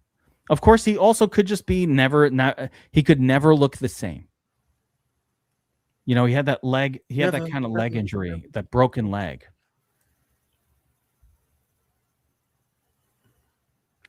Tattoo. Yes, sir. What are you doing with this next pick, man? Well, I don't want to tell you, but they probably have an end that's tight. Keep loading up. Keep loading up those pass catchers. We got enough running backs. You're good. You're good at the running backs. Yeah, I mainly just have tight ends loaded up now. That's a very early pick of Dontavian Wicks. Who did that? Yannick. Because he has Jalen Hurts. That's what I'm saying. These guys are still reaching for stacks in a contest where you should be doing the opposite. That's what you want. Oh, piss.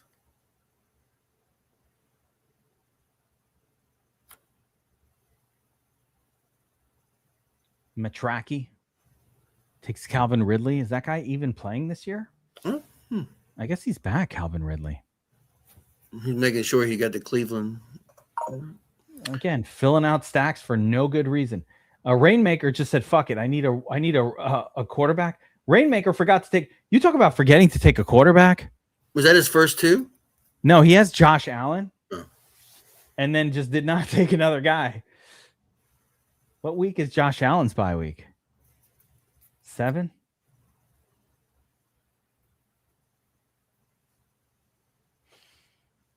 Wouldn't it be funny if the Watson and Sanders also had a bye week 7? Well, you know, whatever week they both have it. This is the first time I'm playing Eliminator. Yeah. Tebow, you're gonna crush it, dude. You're better off not doing them, by the way, on these streams, because everybody else is getting the tips, right? This is a very straightforward contest. I am not making shit up. Like, this is a straightforward contest. The way the scoring is. Eli Stowers. What happened? I said, who reached down and took my Eli Stowers pick? Yeah, see, there's another one. I don't care. You don't have an Eli Stowers, but that is a reach on Stowers for sure. Oh, of course it's redacted. Of course it's him. Fucking redacted. I'm a little worried about Tucker Kraft, like, coming off that injury. I took him in this draft, and I think he's a stud when he plays, but if he doesn't play week 1, I'm going to be in trouble at freaking tight end. So I'm saying, you don't want guys who are injured. You got to make it through week 1. Once you get through week 1, you're in head-to-head matchups. And it's not the same thing as going up against a team that's like super built to crush. It's a head-to-head matchup. Like, what's the big deal? All you got to do is be good enough to beat that one person. Sometimes their team stinks. Sometimes you make it through with a crappy score. You're like, fuck, my team sucked this week. You look at your head-to-head, that guy sucked even more. The worst is when you, like, put up 250 points. The guy you play puts up 255, and you would have beaten anybody else in the entire league. Yeah, that is a bummer. That does happen, by the way, here as well. Like, in some of those weeks that I was watching, like, I would not advance. So, like, I would get knocked out with like a 135, and the other guy puts up a 143. And then on the same week, I'd advance with a 110, and the other guy puts up a 98. And you're like, that was another reason why I said, who knows how many good lineups I had that, like, got knocked out the one week. That's why you need a ton of entries. You're not the only way to win this. I mean, I'm not saying I think this is the most profitable. For me, this was the most profitable contest too. What the hell? Who did I get? Did you just auto draft Ja'Cory Lane? I don't know why it took him. Was he? I guess he next up. No, you got Jerry Jeudy, even worse. Oh, Jesus. Yeah, I was trying to click Butte. Keyshawn. Keyshawn. I know what I'm doing. You can keep going with these wide receivers here, Cyrus Allen, Bateman. Running back group, you do have some fill-in type names here that could come in handy, but not a single one that, I mean, LaQuinta Allen is going to play, I guess. Jalen Wright, I think, is going to replace an injured Achane at some time this year. Watch Jalen Wright. By the way, can I make my brand Jalen Wright? Like, I think my whole thing this year is that I think that Achane is going to get hurt and Jalen Wright is going to come in and be the running back. What the hell is going on? I'm going to get screwed by things. You're on the clock, man. Make a pick. It won't. Booty. Yeah, you got him. Right. Like, it kept freezing up. It wouldn't let me. Oh. By the way, the platform is doing that. That's not even your, like, state of mind. Because I was trying to I was going to take Valet with the last pick. Little Devon. Yeah, but then I was like, well, shit, I'm going to get auto-picked again. Devon. Was it because the other guy talked up Devon? The other wide receiver? No, I think he's gonna. I like the Saints offense this year. I do like that offense too. I mean, I think Kellen Moore is a great offensive mind. All right, Kalon Black for the win. Yeah, I like Saints offense. All right. We're through an eliminator, and I'm going to tell you guys right now, I'm just going to actually point out who fucked this up. Hopefully, it's not any of us.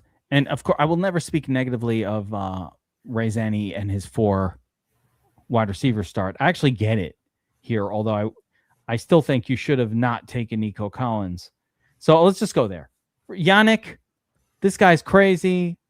I don't know what he's up to, but he wasn't in the chat. So I don't care. Ray Zanny, first person in the chat that I can tell. Right. And by the way, this other guy here, this is another lineup, Schnee. So I'm looking for, just in the whole group, lineups that will have a hard time advancing. I think he did enough at running back, Yannick, that it's fine. I'm not sure about, some other moves, but I think it's fine. Schnee, Bijan, Breece Hall. Yeah, that's okay. When one of your guys is Bijan and the other one's Breece Hall, you can get away with, Pollard, Dobbin, that's fine. He's not easy prey. Yeah. There's Taco. Taco, you have to be owning these on slows, like on the app, because like in the stream, we have at least like 4 or 5 people well informed about the right way to do it. But like when I just do these on the app, everybody's terrible. All right, Ray's got the thick skin. So here's the deal. Right here, you did fill out the running backs quick enough that I think was okay. But like, would it have killed you to take freaking Kyron or somebody else right there and get like at least an RB1? You want these running backs scoring for you. And Trevion Henderson, you can't rely on him. Dowdle, you can't rely on him. Chuba barely can rely on him. Krosky and Tracy, I mean, you just might not be getting the scoring from your running backs. With that being said, of course, these are great wide receivers. I love Michael Wilson. The quarterbacks are not very good. I don't know. I think this is a tough one to get out of round 1. I do. It's just going to be tough. The quarterbacks are not that great. There's a lot of them. But like 2 of these guys aren't even probably going to play week 1. So there's really only Bryce Young and Darnold. I don't know. This is not a team built to smash. No. You got to take the running backs, bro. What did I do? I even forced a third. I forced RB2 and RB. I forced the shit out. Whoa! Gold coin. Let's go. Got the jewels. What the hell does all that mean? Yeah, Ray, I'm sorry. I love me some Ray Zanny, but this running back group is not going to do you that good. Are you holding a bill bag, Taco DFS? He's holding a bag of bill. So I'm looking for the guys who are going to have a hard time advancing. Another terrible draft was Mr. Redacted. Hey, I get it. You love Dak. I love Dak. Who doesn't love Dak?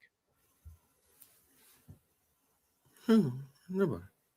You're agreeing. Okay, I want to His make sure. ex-fiance. I thought you were going to tell me, like, yeah, no, everybody loves Dak.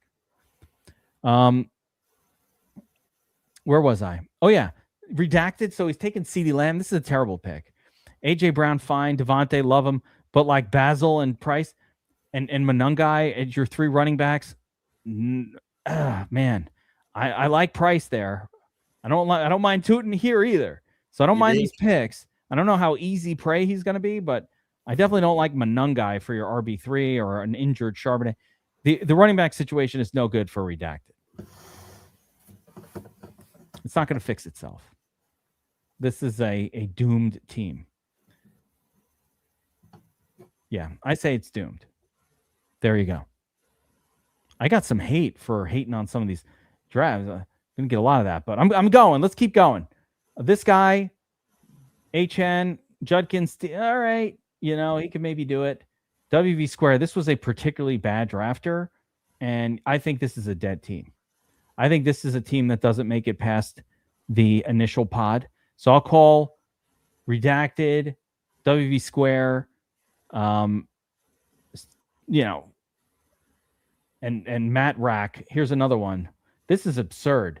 So we got basically four players that drafted so badly that now it's just a 8-on-6 contest. Like, your odds of advancing are really good because fucking Matt Rack went and didn't bother to take a running back. Keaton Mitchell, he's going to get a 0 at running back. What the fuck is he doing? We need those. Tattoo. We need these guys. When you have one of these, it increases by 1x your chances of advancing because he's no chance. Taco, you know this guy's not going to advance. Yeah, Team 11. There it is. That's right. He knows. He's got Blake Corum, Keaton Mitchell, Tank Bigsby, and Drew Sampson. These guys don't even play. Like, this is a 0. Okay, look. This guy in week 1 is a 0. This guy in week 1 is a 0.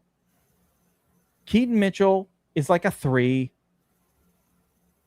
Blake Corum, maybe, maybe not, right? 6 to 8 point projection. How are you going to advance? You got to hope that all of your random wide receivers go off every single week. And they don't. Wide receivers don't score that consistently. They score big when they hit, which is great, but they don't score consistently. I mean, I guess it's all right. So then week 2, and then he fucks us, makes it to week 2, and then takes a spot away from a more deserving team. That is a terrible team. Rainmaker did it fine. The only thing, again, Rainmaker, you just waited too long for your RB3. Don't do that. Take him sooner. That's it. I mean, it was hard in this draft. Like, everybody just went crazy grabbing them. But, you know, probably right in this zone here, you know, take a Mason. At least he's a starting running back. Or you want that third guy. You want that third guy. I love it when Taco hangs out. Absolutely one of my favorite things to see in the chat is the Taco. All right. I feel like we should do another one. Not Eliminator. Let's do like a regular Underdog draft. Tattoo. What do you think? Yeah. I'm going to step out for a few minutes and I'll be back. Taco needs to jump in here. Do your thing. Do my thing. Love for Taco. The stage. Taco, get in here. Gonna do another regular draft. This one non-eliminator. Is there another weird one that I can break down the strategy for? Weekly winners. Weekly winners is a weird one that I could break down. I don't like that contest that much. So I don't like that approach. I don't really want to draft that way. You have to pay massive amounts of attention. Yeah, I think we got to just do the puppy 3. Yeah, I'm going to do the puppy 3, guys. It's fast. It's $5. All of you guys can get in there. Let's go. Yeah, I didn't confirm. I get it. I don't enjoy the weekly winner format because it's like, I don't know. It's not for me. I know what I'm good at. I know what my brain is fine is attuned. Oh, there he is. What's up? Sup, Taco? Yo. There he is. Get in on this draft. If I disappear, it's because it's storming like a motherfucker outside. Is it? You got the We'll torrentials going? They have a link? I'm not in this. What? Wait, oh, you're not in the draft. I'm not, no. Hold on. I don't know how to share a link. Is there a way to share a link to a draft? Well, it looks like it's filled anyway. Yeah, it's full. Oh, that was going to fill way too quick. That was always going to fill. That's all right. We'll co-sign this one. Yeah, give me ideas here. So again, all right, mental refresh. We got to do an amuse-bouche. A mental refresh, because we just did an eliminator where stacking is poison and correlation is death. No one knows it, Taco. That's why we have an advantage in that one. Well, that lobby you were just in seemed to be soft as hell. My God, how do you find people drafting 5 straight running back or wide receivers having Blake Corum as an RB1? That happens every single lobby. This was DraftKings is sweatier than that. Yeah. That was just people. By the way, they're doing that because that is an approach that people teach that wins maybe BBMs, these contests where, like, if you are miraculously lucky enough to get to the final round, that you have to go up mano a mano, like 1 versus like 700, and to make a single lineup that can beat 700 other people's fantasy football lineup for the week. That's fucking hard to do. It has to be 2023, and all the running backs have to get injured, and they just haven't. Like zero RB has been completely dead the last few years. Yeah, it worked. And now, like, you have to tap running back early. Like, you absolutely have to, because running back 3, 4, 5 are just going so early. Rightfully. Yeah. Like, you're not going to get a running back back. Like, I hate the 3 slot, honestly, because, like, even from here to, like, Gibbs, you're not getting a running back. And at least with Bijan and Gibbs, you have a running back to start with. This is tough. It absolutely is correct. When it comes back to us, there's not going to probably be any decent running back. And then we're going to have to start to make a decision if we're going 0 RB. Ugh. You have to suck up and go Jordan Love or something. I liked when you could get, like, Kenneth Walker or Chase Brown in this spot, but that was like a month or 2 ago. Yeah, those days are long gone. There's no choice. Like, a lot of times what I'll do here is, like Malik Neighbors is there, and then you just force the running back pick in round 3, and then you got to pray that somebody gets to you in round 4 that's also acceptable as a running back, like a Montgomery. A lot of Tootin lately in that spot. 'Cause I've been getting Gibbs starts a lot, either starting first or second. I feel like I always get Gibbs, and then all the running backs go away, so they're horrible picks in the 2-3 turn. The 4-5 turn, I just end up with so much Tootin. Yes, it is Tootin there. I'm starting to sour on Tootin a little bit. I got to be honest. I just have too much. Yeah, I'm not that excited about Tootin this year. I liked him. Like, I keep changing my mind about Tootin. I love it's that. It's a good offense. Like, yeah, I love the offense, and that's the thing, right? Like, and like Etienne apparently wasn't even very good, like, metrics wise last year. He just got volume, and it worked because the pass game was so good. So, I mean, not the worst spot, but I don't like all this talk of LaQuinta Allen, getting the third down work. I'm like, wait, what? I wasn't told that my guys are going to be out of the game on third down. What else was I not told? Every year we tell ourselves we're not going to overreact to training camp shit, and every year we overreact to training camp shit. So I try to, like, only pay attention to the big news. Like, right now, everyone's freaking out about Luther Burden. Like, he'll be fine. Luther Burden, that injury has him dropping like 2 rounds in this draft.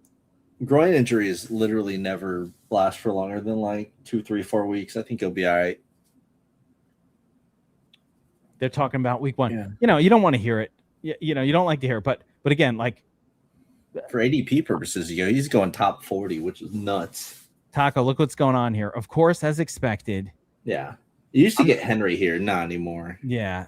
No, I'm Everyone not. I'm knows. just straight. Oh, I can't see who is available because you just have the board up, so I have no yeah, idea what you're it's doing. Drake London. The running backs are garbage. I'm probably going to take Drake London here. Oh, Yeah, or it's Rashee Kyron Rice. Williams on the turn, unfortunately. Yeah, and then I'm going to be forced. Or No, they're going to take Kyron Williams and Love here, and you're just going to be stuck looking like some of the teams from last draft. I will simply not. You know what? Let me go to. Now that you can't. Now that you're watching with me, I want to go to the normal view. I forgot. Yeah, I messed it up. That's my you got the audience. multi-monitors going on, which is essential here. Yeah, that's my audience view where I give them the draft board, but like Mhm. I like to see the players. So now you'll see like what I'm seeing. But yeah, here we go. So basically you should be I able feel to like get Love.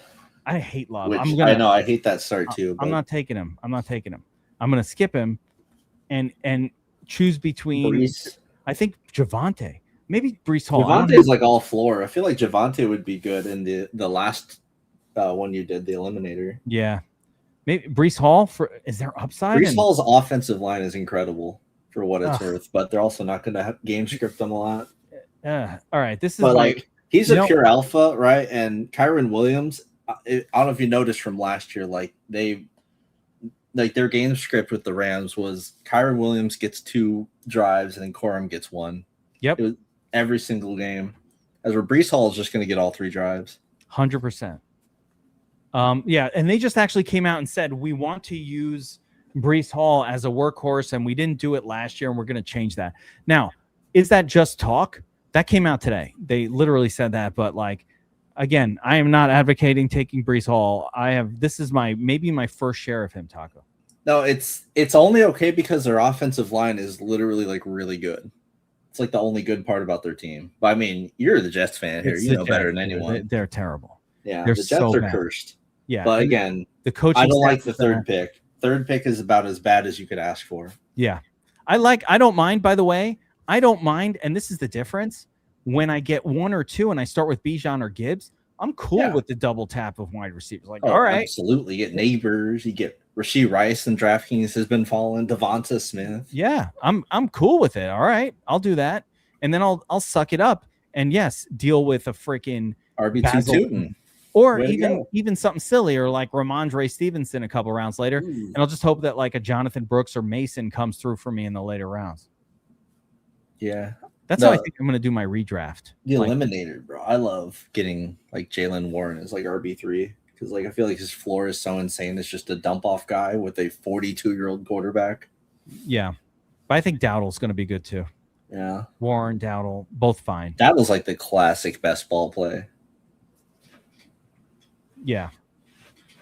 We'll grab him if we can. Who's in here with us? Let's see. Let's see who's in the chat. Or who's in the I see Drago's in there.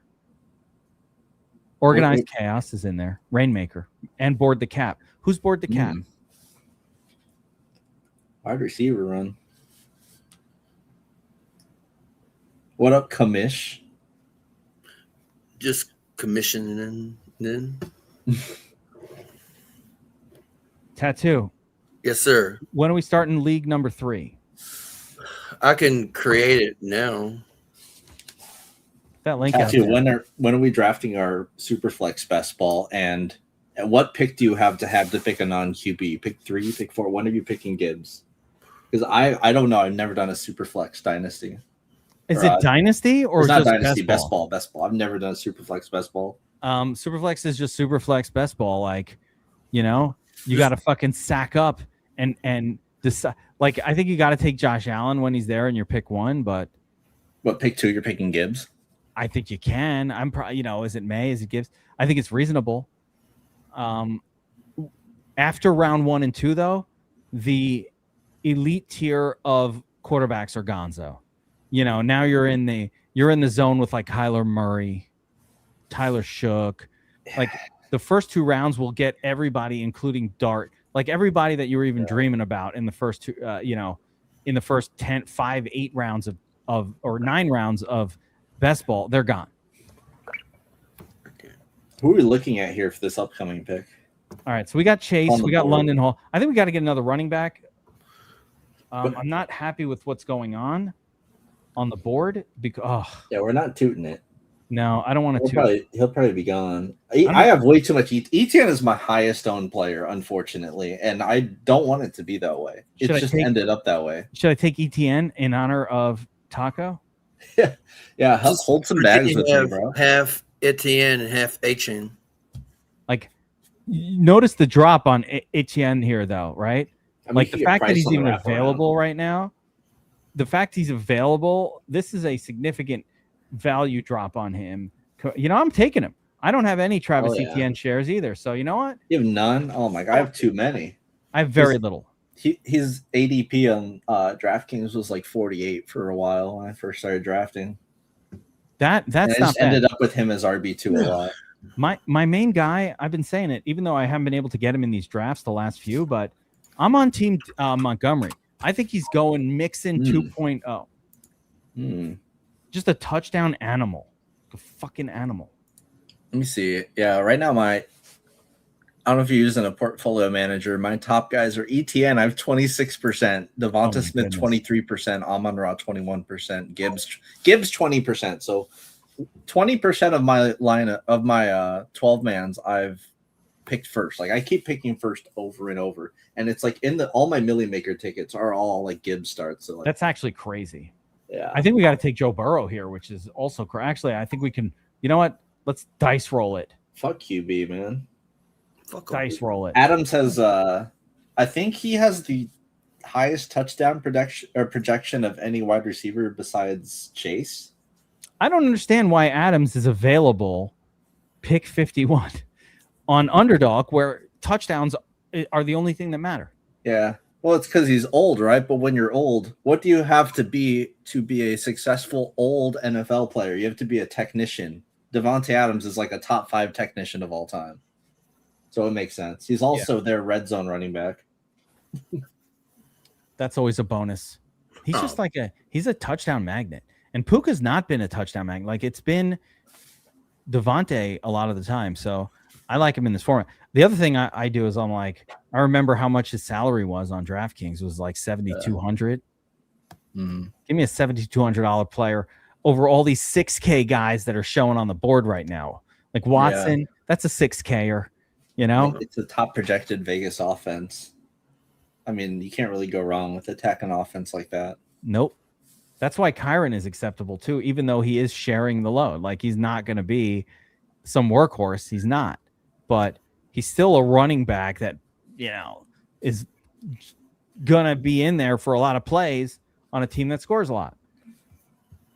All right, this next round, is our only hope at Joe Burrow.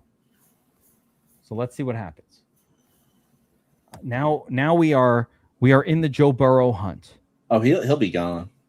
But they're really patient with QB on Underdog. They go early on DraftKings. He might last, but he could be gone. A lot of times the T. Higgins guy wants to get like this guy here, Mikey. This guy is the danger zone. This guy. But he just took Lamar. Wait a second. Can he double tap it? He won't do it. Nah. He wouldn't do it. He wouldn't dare. Don't do it, motherfucker. Can you imagine if he does it right now? No. All right. We made it through one barrier. It might get here, Taco. I'm surprised Price still goes so late. I know he's a rookie and all, but like he is on the offense that runs the ball the most besides like the Bills, I guess. And he's literally like his competition is Holani, whose ADP is like 218. I think I got him in the DFS Army, in one of the DFS Army best ball or one of those leagues. But yeah, he's another top bag for me. I think his second half of the season outlook might not be as good, but people also forget round 1 running backs are like a rare gem that you don't, that doesn't happen that much. Like most of these guys that we're talking like Basil Tootin, that dude was like round 4. This is a first round running back. Yeah, I'm with you on Price. I think the right position on a team that wants to run the football. So we'll ask you, what's the latest news on the Burden injury? It's a groin injury. He'll be back in 2 to 4 weeks. Here we go. Fine. Joe Burrow. Let's go. Beautiful. What's crazy is that I have Drake May ranked ahead of Joe Burrow, but what the fuck? How is he still on the board? I have Drake May as my number 2 overall quarterback this year. Same. Yeah, nice. The Yeah, he's offense my- is just like- good. I mean, giving him AJ Brown is so huge, and he was already quarterback too. 100%. He didn't have anyone. He had nobody on his whole freaking team. Adams greater than Parker. No, you know what? I am still, but like you can make that Parker Washington argument, and I'm here to listen to it. I'm not, I get it. Caleb goes ahead of. I'm going to take Drake May if he gets to me. Should I do it, Taco? Double tap. Oh, Rainmaker was listening. If it was DraftKings, who do we have available here? The skill positions. All right, let's go. Let's see. All right, on the team we got Burrow, Breece Hall, ETN. We got the 3 wide receivers. Well, absolutely not Hubbard. No, Dowdle. Is it Dowdle time? Oh, Jonathan Brooks. Jonathan Brooks. He's been skyrocketing. I wanted to ask you how you feel about some of the skyrocketing guys, because his ADP is 80 on DraftKings now, and it was like over 100 just a couple weeks ago. So I didn't want to get your take on some of these guys that are flying all over the place, like Diggs. How much do you believe in Diggs after a season last year? Yeah. I feel like Diggs, he was good. It's a reminder. The Diggs situation is a reminder that when these free agents are floating around that are likely to fall onto a team, you want to draft them before the news is announced. Because like if you take Diggs now and you're paying, pick 90, you're literally competing directly against people who have Diggs at pick like 150 or 130 or wherever the hell he was going before. Exactly. That's why I'm getting Keenan Allen at like 220, because he's going to sign with the Colts. And even if he doesn't, if he retires, then it's no big deal to pick 220. But when he gets signed, he's going to jump up to like 150 or something. That's going to be stupid. Like if he signs, the same thing will happen right there. So that's a strong way to play. We knew that about Debo too. Like he was going to get signed to somebody. I think he found the best possible place to sign though. Like Debo deservedly should be shooting up. I keep drafting him. I've been drafting him like crazy. Like I think he's probably going to get hurt, but if he doesn't, wow. What do you think he does to Stribling? I was about to say, did you chase Stribling? No. Yeah. But I think Stribling's fine too. He was fine at 180, and now he's going like he was going like 120 for a few days after the injury news, but I think he's like 140 now. You want to hear something crazy? In Dynasty, Stribling, who was a 3rd rounder, that guy was going in the 3rd round of rookie picks. Yeah. Like round 3 late. Like sometimes I feel like everyone overreacts to news. Yeah. I'm not sure if he's good though. I have no idea. Stribling, I don't know. All right, let's see. We got Joe Burrow. We got 3 running backs, Taco. I got Jamar Chase, London, and Devontae. So kind of go a lot of directions here. We only have 3 running backs. We are getting to the end of the useful running back zone. Yeah. Got a little bit of time. Wide receiver, still a couple good ones. Josh Downs floating around. I like Michael Wilson. I think not really correlating to anything that I have going on, but Alec Pierce, Fierce Pierce, I like him. Everyone's on Downs now because Pierce still isn't practicing or anything. He may start on the pup still. We don't know. Yeah, that's concerning. But I feel like if we were to just get him confirmed, he would skyrocket. So I like picking him at like 100 plus on DK. But like his ADP is going to be like 60 when he gets cleared. Yeah. I think on DK they might have his name like marked out also, which is helpful. And that's here, that out marking changes ADP. People are like, like it's like a blocker. But here, ooh, wait, I got Drake London. All right, we got to pair him up with Kylie Pitter. Kyle Pitts. Now we got that hot Atlanta. Actually, I'm going to star off the 3rd guy, Zacharias Branch. Yeah. And then who the hell's the quarterback there? Tua? That's the last pick in the draft. Yep. That is one gross stack, though. I think we can all agree on that. Ugly. Yeah. Here he is. And number 3 is open. Oh, we are back on the clock. Hold up. That came quick. All right, Gainwell, What she Roy. said. I feel like it's got to be Gainwell over the Washington guys because they lost Larry Tunsil, who's like a top 5 offensive lineman in the league. Yeah, that was a bummer. That hurts. That was a bummer. I wanted to see. I really want to see like Jaden Daniels with a full kind of complement of weapons to see if he's good.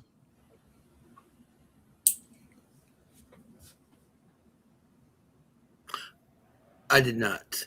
The Saints. I stacked the Mets. Let's see where we're at. There goes Trevor Lawrence. Wow.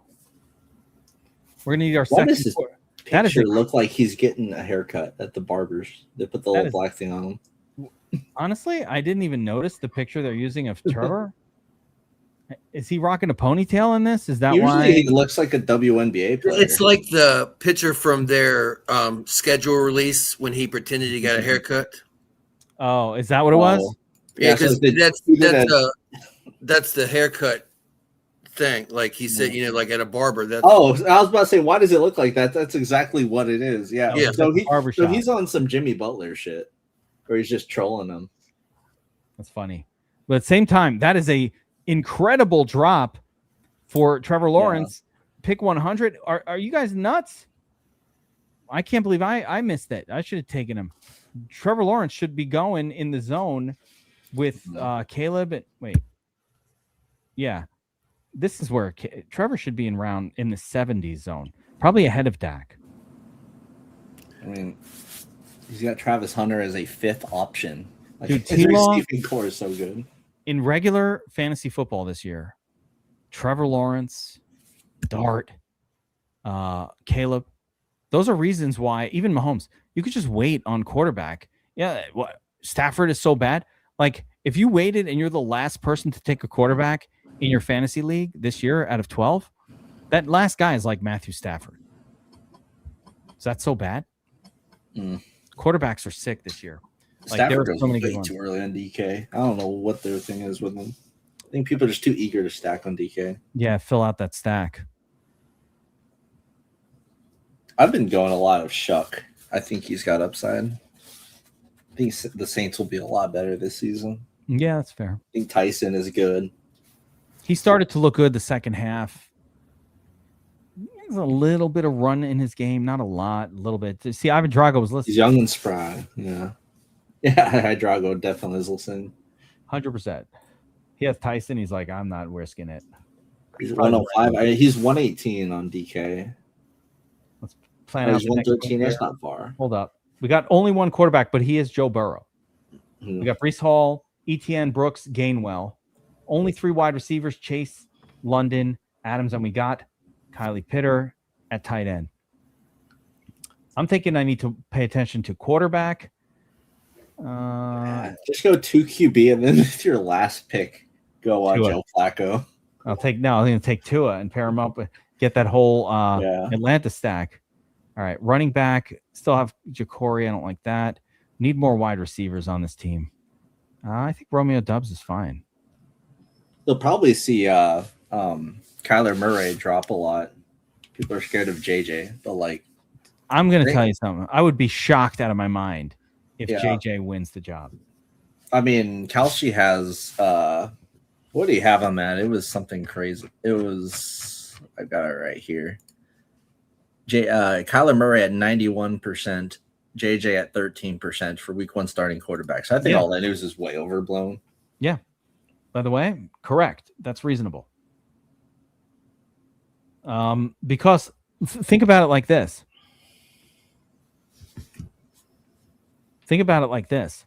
If they bench Kyler initially, his head's just going to be out of the game. He's going to be checked out for the whole season. Like if they play him and he sucks, all right, you could always switch to JJ. But if you start with JJ after you told Kyler Murray, hey, you're going to start and all this and that, trying to get his head in the game, I don't think I think it'll backfire. So to me, they have no choice. They got to give Kyler the first shot because JJ McCarthy already showed us that he sucks. He sucks, but 9 is good.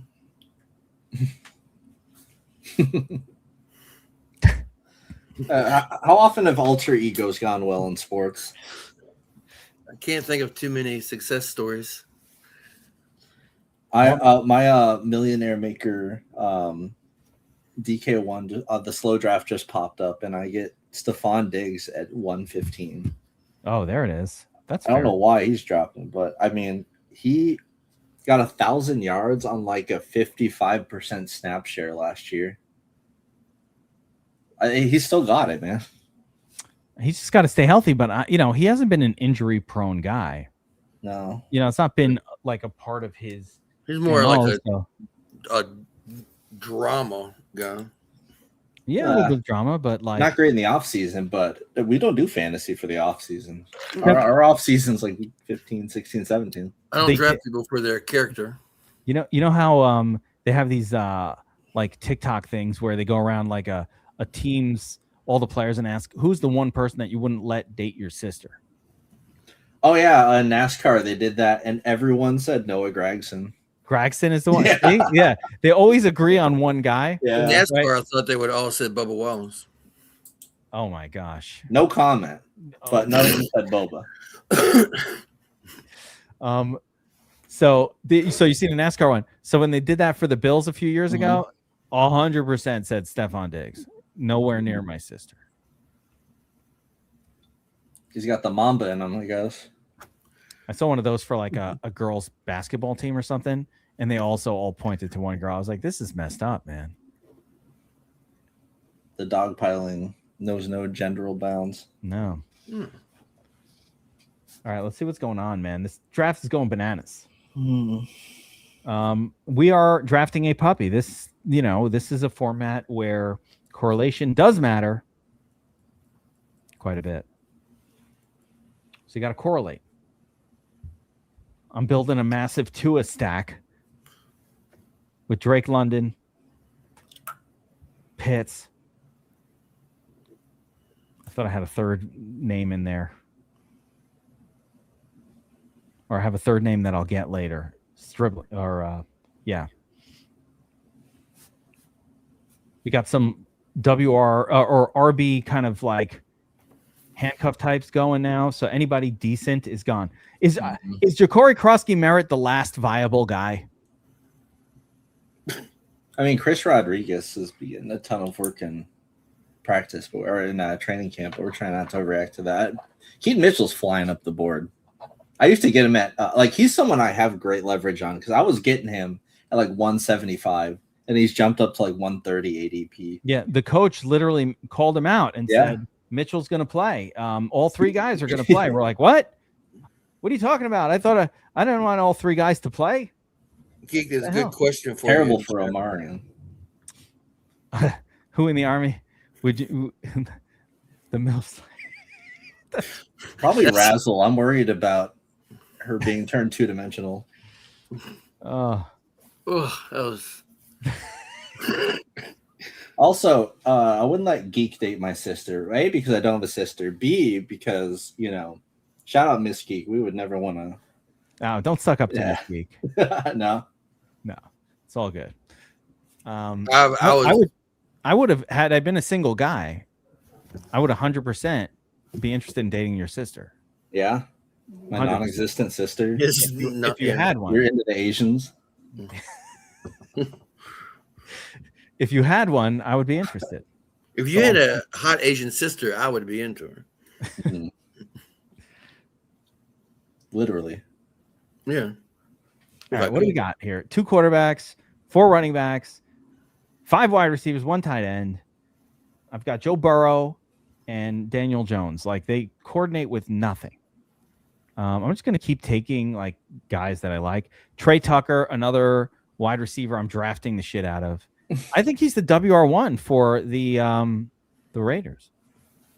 Yeah, Jalen Naylor, probably not worth drafting over Justin Jefferson in hindsight in the draft. Whoops. Yeah. That was one of my favorite missed drafts right there. Speaking of the MILF Slayer, he's one of the nicest human beings on the earth. I would definitely let MILF Slayer actually date my sister. Just to be clear. Well, I think your sister would need to have a kid. Yeah, like I would He does, 100% right? Yeah. want him to date my sister. Just because the MILFs are obsessed with him. Yeah. And the gilfs. And yeah, that doesn't mean that, You're getting older, MILF Slayer. You may have to switch up to Gilf Slayer. With that Golden Girls meme we made. Or you can quit being a coward, become a DILF Slayer.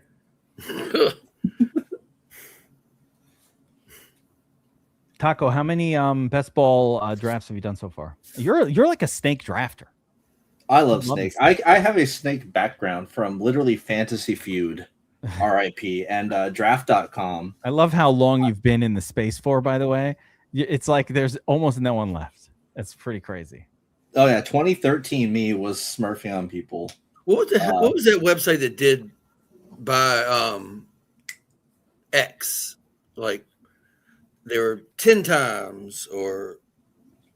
Oh, Super Draft. Super Draft. Oh, that was terrible. But they had soft NASCAR lines. But it was so soft. It was they so were legal in my state because I remember Tex would always tell me, "Man, these I actually play like Super Draft NASCAR because it's so free."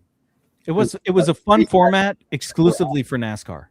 Yeah, but they didn't run in Indiana, so I never got to dip in. Oh, I've been a real Kalshi head lately. You're Kalshiing it up? Oh, big time. Being able to live bet no on people is so I've begged you, literally, you've heard me beg for like sports booking markets with no's for years.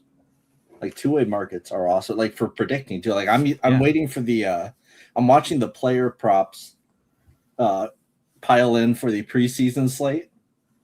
Oh. So I want to see like you're starting to get some like names up there with yardage. I just want to see who gets liquidity as like a start, because right now you're just guessing with preseason shit. But like I'm trying to do the preseason snakes because people are drafting like Joe Burrow first overall and like dead ass. I think I posted a draft in your channel the other day where they're just drafting like you're taking coaches that literally never start, like the Rams starters. McVay famously never plays his starters week one. Yeah. Oh my gosh, the preseason one. They're picking Puka in like the second round. It's like, okay, bro. By the way, and all you do is take the sheet. Like everybody, you know how many people took down that week one, that first night showdown? The whole thing was like my channel was filled. Everybody crushed it. Yeah. Like just take the freaking kicker. Defense. The defense. Actually, you're guaranteed to get points. Like I wish they had defense and kicker on the Snakes. All right, we got 2 quarterbacks, 4 running backs, 6 wide receiver. Danny Jones is my QB2. Let's see. Yeah, I can grab the. Didn't you say you were going to wait and get Tua? You're not scared of that. Yeah. You're right. I do need to wait for Tua. Trey Harris, bro, he's solid. Yeah, that's play. Oh yeah. Like that, it's just either him on a good offense as the solidified third option. It's like the same for like Tyquan Thornton, or you could go Malik Washington, take the worst offense in the league, but he's a wide receiver 1. So I like the Malik Washington pick. I take I have a lot of him. I usually just end up pairing him up. I have enough Malik Willis that I end up kind of like comboing them because why not? You never want to take players from those shitty teams, but with Malik being such a running quarterback, you're actually forced to. Yeah, and it's fine. Like you take Malik, and he can probably put up 20 plus without his team winning the game or really mattering. On that note, by the way, Taco. I'm still diving in all of the data from all of this stuff with the showdowns, between the showdowns and main slates. I'm running non-stop back tests. You got to figure out how to back test too. Well, I'm waiting for you to be done. You got to slow down. I'm gonna let you do your thing, but no, I've actually been working with the golf showdowns, and I've been back testing those for ownership because we have ownership projections for those now, just based off of raw back tested data. Nice. And they're pretty nice actually. We've already got some wins. Go back test NHL and see how long it takes you to want to shoot yourself. Yeah, I was about to say, back testing NHL sounds like the biggest fool's errand of all time. Pretty much. Do you have who's your top exposure right now, Geek? Right now, actually, I'll show it, but it I want to see might those be bags, bro. it might be Tank Dell. Oh my god. Well, Yeah, I yeah. mean, Hang yeah, on. we all got our cheap guy. Yeah, it's gonna be a cheap guy. That's gonna be my top. Like, I have a ton of Montgomery too, but like, at the very top, I think it might be. I have a lot of Kyle Pitts also, by the way. Yeah, I could tell. Yeah, I keep ending up on Pitts, and I'm like, why do I do that? Oh, actually, if I limit it to 12 team drafts only, my top exposure is no longer ETN. It's now Terrence Ferguson. Turdferg, yeah. He just feels like I wouldn't take him in redraft, right? But he just feels like a born best ball player, like just a pure vertical tight end on the Rams, where their wide receiver 3 is their tight end. Yeah, no, I think he's going to be fine. Yeah, I love him. The Late. Jerry Cook rule, man. He moved up a little bit too much. All right, Good check yards this out. per route run, you know. Check this out. My highest exposure, I've got it open in front of me. It's a quarterback. Guess who? Well, hopefully it's not the quarterback you're targeting here. Tua, that would be tough. No, I'm gonna guess. If it was DraftKings, I would guess someone undervalued. Remember to have Jordan this Love. much exposure. Think again. To have this much exposure, he has to have basically been free. That's Daniel why. Jones. No, Is it Jacoby Brissett? Yeah, it's Brissett.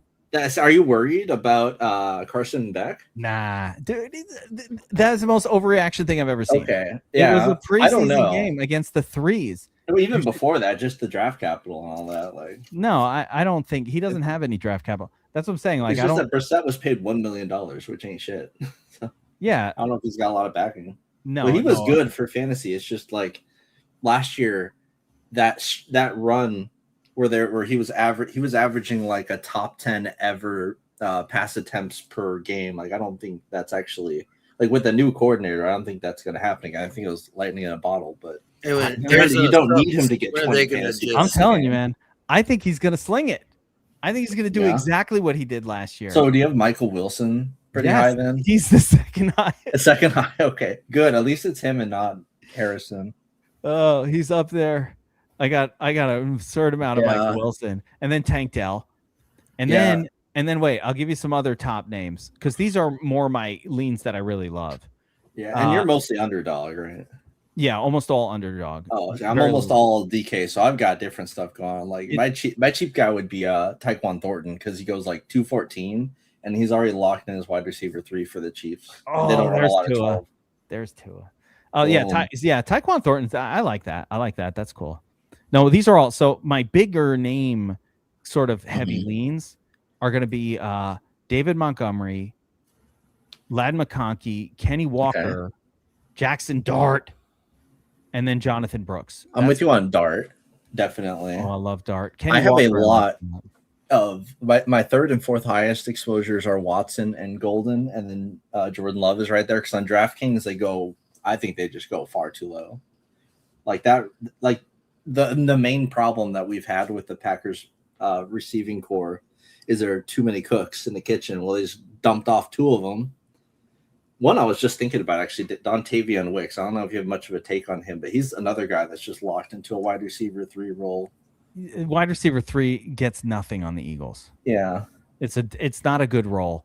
It might work out for Wicks because he might be the WR2. Yeah, that's what I was saying. He's going to be wide receiver 2 just because he's experienced. The rookie is a raw slot. Yeah, so he's experienced. So like, I think it's a good dice roll. Very, very late. I mean, it's a great dice roll. I have none. That's why I was worrying about it. I was like, what if Wicks ends up being decent? Like, what if he ends up being the wide receiver 2 and it's just in the Devon? It can happen. Like, shit like that happens all the time. We're hoping that somebody is going to become this thing, and then they don't. And then somebody will. I'm saying that as someone that is bag holding a lot of Jalen Hurts, Devonta Smith. Like Devonta Smith's top 5 for me. Like I think he's top 1 money. Yeah, because I mean, he won. Like, I just can't get over the fact he won a Heisman as a wide receiver, which is impossible. Like, he's legitimately great. He's been in the league for a long time, and people. I did a video about this, and I actually got a lot of hate, or I got some negative. Oh, you're stupid. You know, about like I was like, guys, in games without AJ Brown, Devontae Smith goes from like 3-4 targets to 8 or 9 targets, and the dude smashes when he gets 8 or 9 targets. Like, Yeah, he's like good. He's legitimately good. He just has Yeah. had AJ Brown wanting for targets over him. Yeah. He was so Plus good. Goddard just overperforming his ass off. Goddard was much better last year than people remember too. Like Goddard just caught a lot of long touchdowns and stuff, and it really boosted his numbers. Or it's just a regression thing, but like again, he'll also help from having AJ Brown not there anymore. Yeah, like why isn't Goddard also benefiting from AJ Brown's departure? This idea that like He's my second highest on tight end. Oh, is he? Oh, nice. So there you go. So I got Tank Bigsby. you- Like I got a bunch of Eagles and Packers in the top of my exposures. I got to root for those teams, even though I don't like those teams. I literally hate the Packers, but I'm horrified looking at my team Yeah. at my exposures and seeing 33% Kyle Pitts. I don't have anyone near. I only have one player over 25%. It's Terrence Ferguson. That's my guy. When I said I was high owned Brissett, I have 62% of Brissett. What is this contest that I'm looking at? Yeah. The 53 teams. So this is the big one. Yeah. This is in Underdog, how viable are 2 quarterback lineups? Because I feel like on DraftKings you have to go 3 quarterback. I actually have the data on this, and I did a research study. Oh, nice! I'm very interested to hear this. Let's go. So, on average, for lineups that made the final, that's what I looked at for Underdog. Average had 2.6 quarterbacks per lineup. Interesting. So 2 is viable. I guess you just have to hit on the 2. How It's many? viable. Like, how often were they Josh Allen? I don't like 2. I am very much a person that says you want to get a third. You need to get that third guy. Yeah, the majority of them seems like they still do. 4 is crazy though. I guess the only case for 4 is if you double tap like if you spend a last round pick on like Kirk Cousins to back up Mendoza or something. Even then, I don't like doing that. Like, I don't think handcuffs work in best. But like my thinking is, if you're drafting a guy, you're not drafting him thinking he's going to get injured anyway. Like if he's injured, you're probably just dead anyway.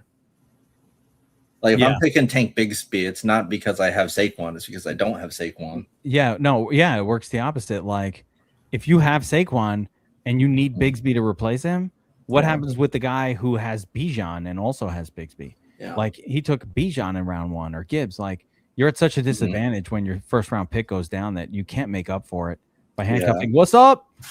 I am served, the man. Appreciate you, my man. Oh yeah. Love him. Nice things to say. See bro around. You guys have no idea what's coming next week. And Taco, I want both of you guys. I want to see you around for these. I'm going to start doing back test stream like Players Club type things, VIP, and I'm going to go over the findings that I'm uncovering on these massive back test runs. I'll even show you, like if you saw the journey and how much machine power I'm using right now to do that, it's absolutely mind-boggling. I'm on version 33 of the showdown back testing runs. Yeah. And I'm somewhere in the 20s on the main slates. How many Claude accounts do you have? I have 1 max, and it's Fable. I literally only let Fable do it. Same. Opus, no. Fable. Yeah, during the off week in NASCAR, I made a live tracker to like watch everything. So I can just live watch like everyone's fantasy points and fast laps and all that like in real time. And I made it so it pings me if there's a caution, so I can react on Kalshi faster than everyone else. It's like 10 seconds out of the stream. It's really nice. There's some fun stuff you're able to do with Fable. Very cool. Yeah. I try only to use it. Like I know I'm running out like today at 2 a.m. or something. So I was trying to use as much as I can before that refresh happens. Yeah, I didn't know if you were on to 2 Claude accounts yet or not. Yeah. No, and not 2, just 1. And listen, I'm going into the season. I can only do so much. Like, I'm going to have to stop with all of that when I'm focused on what I'm focused on. But I'm very interested to see the what happens. You can message me, just not on Friday, because Friday is nuts. We got the triple header of Richmond this week. great week nice. of racing. Richmond. Elite. Richmond's a top 3 track Oh, nice. for DFS. I know a guy that lives not more than 10 minutes from the track. Oh, hell yeah. He's had some good times. That's number 2 on my list of tracks to go to behind Kansas. We could literally send Tattoo out to Richmond as I literally live like DFS Army reporter. I see something here. Drew Russ, why did you pick Makai Lemon before Jordan Tyson? Tisk. Ball knowers are drafting Tyson. Over the Lemon guy. right before. So this was all 3 rookies in a row, huh? Yeah. Yeah, definitely Lemon is the worst. 64th pick for a slot receiver is a choice. This was not a good pick. That's too rookies row. I like Tyson over Tate. I like Tate over Tyson, but I'll accept what you're saying. No, it's just that Tyson is the second option on his team, right? On an offense that's supposed to be decent, and Tate plays for the Titans, and they actually have a lot of receivers, and they all kind of suck though. Yeah, I mean, maybe if Cam Ward is good, but I don't know. The quarterback kind of sucks too. I'm not trying. I think you're making a mistake when you take these kind of I think you might be right. The problem with Tate is the team sucks. The problem with Lemon is they only throw 20 times a game, and it's not going to go to him enough to matter probably. Oh, that's the issue. You're going to be very disappointed when you find out what team Jacoby Brissett plays for. I mean, Brissett is out there slinging it. At least they're going to be slinging it, yeah. Now, the running backs on the bat, Judkins, I still have 0 Judkins. I can't pick a running back from a really bad team, and the only one I make an exception for is Breece Hall because he's done it before. He's been on a dog shit team, but still was a league winner. I'm telling you, even me, this was one of the few times I took him. I've taken Breece Hall. I just try to avoid it. I just think, I get it. Javonte Williams sounds like a floor play, but Dallas scores a lot more touchdowns. Actually, you guys are saying Tyson will be injured by week 3. I did forget that Tyson did have ACL or something recently. Injuries have been his thing in college, but he's an elite prospect. It's right there with Tate. Yeah. Well, I think the injuries was the reason that he's looked at a little bit. I mean, them going back to back is crazy because it used to be Tate would go 2 rounds before Tyson. You could get Tyson pick 90 something on DraftKings during this early summer. The weirder one here was Lemon at 64. That dude normally even on Underdog is there in the 70s. He's 100. He's a slot receiver. You're getting 8 points probably. Yeah, no. People think people think that he's going to be AJ Brown. He's not AJ Brown at all. Devontae Smith is AJ Brown. Devontae Smith might be a better AJ Brown. I don't know. We'll see. Yeah. That's AJ Brown and Marvin Harrison. So you like Brissett? He's throwing to Marvin Harrison. We got Michael Wilson, Trey McBride. I think that team's gonna do what it did last year, which was just remember how Flacco did it 2 years in a row. Also, just out there slinging it as an old guy. The old guys come out there and listen, I don't give a fuck. I'm throwing. Yeah. I think the one I'm not targeting is McBride, actually. I got him in all my leagues last year, and I had a good fantasy football season last year, but I think McBride's output would be the one. He's being priced like he's going to do that again, and I think he's due for some regression just because, I don't think he's going to get a lot of balls thrown in his face, but not an all-time, top 5 ever rate. That's got to regress. You would think so. 180 targets. 45 pass attempts per game is not sustainable, no matter who you are.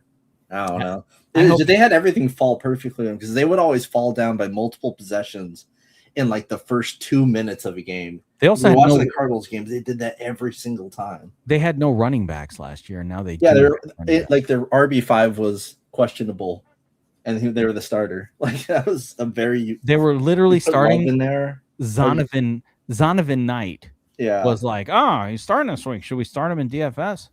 So I think with I don't want to say generational, but a very, very, very high draft capital running back pick, I just don't see them throwing at that volume when they've got Jeremiah Love. Yeah. All right, let's wrap this up, guys. Another Draft-a-Palooza in the books. Good little chat at the end. Hell yeah. We had some fun. Taco, Tattoo, awesome for you guys hopping on. we got a few more of these. And again, next week, we're going to start doing some VIP Players Club where I'm going to effectively unveil some of the optimization approaches that are producing wins. Taco, I am winning. I had a breakthrough yesterday. I expanded something I was doing for 147 showdowns, which occurred in the last 2 seasons. And I expanded it out to 2023 and 2022 to see if like the general approach held for all 4 seasons. And the win numbers, I was at a 19% win rate, and it's shifted to like 18%, like staggeringly consistent, pushed out now over 4 seasons of showdowns. So it's just fundamentals at this point. Yeah, it's pretty much, this is an approach that if you believe in the theory that what approaches and like how lineups looked or the things that happen in a game that cause certain correlations to occur, whatever those are, if you believe they continue to happen over time, like it's not a fluke or the last 4 years, just games play out a certain way for a reason. I'll give you one example.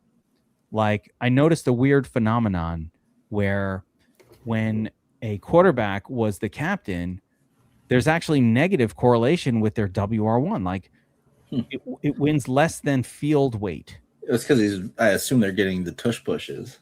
No, it's not captain, it could be that. No, it's just like across the board of all quarterbacks. And it's not because of tush pushes. What it is it's a math thing. Like that wide receiver is probably priced because it's a WR1, the same as the quarterback. And for him to produce a game that made it worth paying his salary, he probably fed other people. Yeah, he has to have been the nuts himself. So it's not anything other than if he's feeding his WR1, the WR1, if he's going to pay off his salary, winds up being the captain, right? So like in situations where the quarterback does it more often, so it was just like a little. You can't afford him, probably.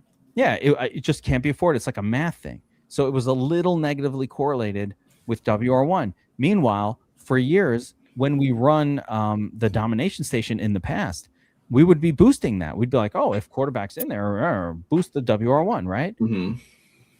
But that doesn't work. So in the data, it says boost to WR2 and 3. So whatever, I'm running back tests, doing all of those types of moves, like setting it up fully based on what the data says. It's really crazy, but it will take a long time to set up for each run. So like every time you do it, it's gonna be like 10 minutes of like clicking on shit to get it ready. We'll do filler.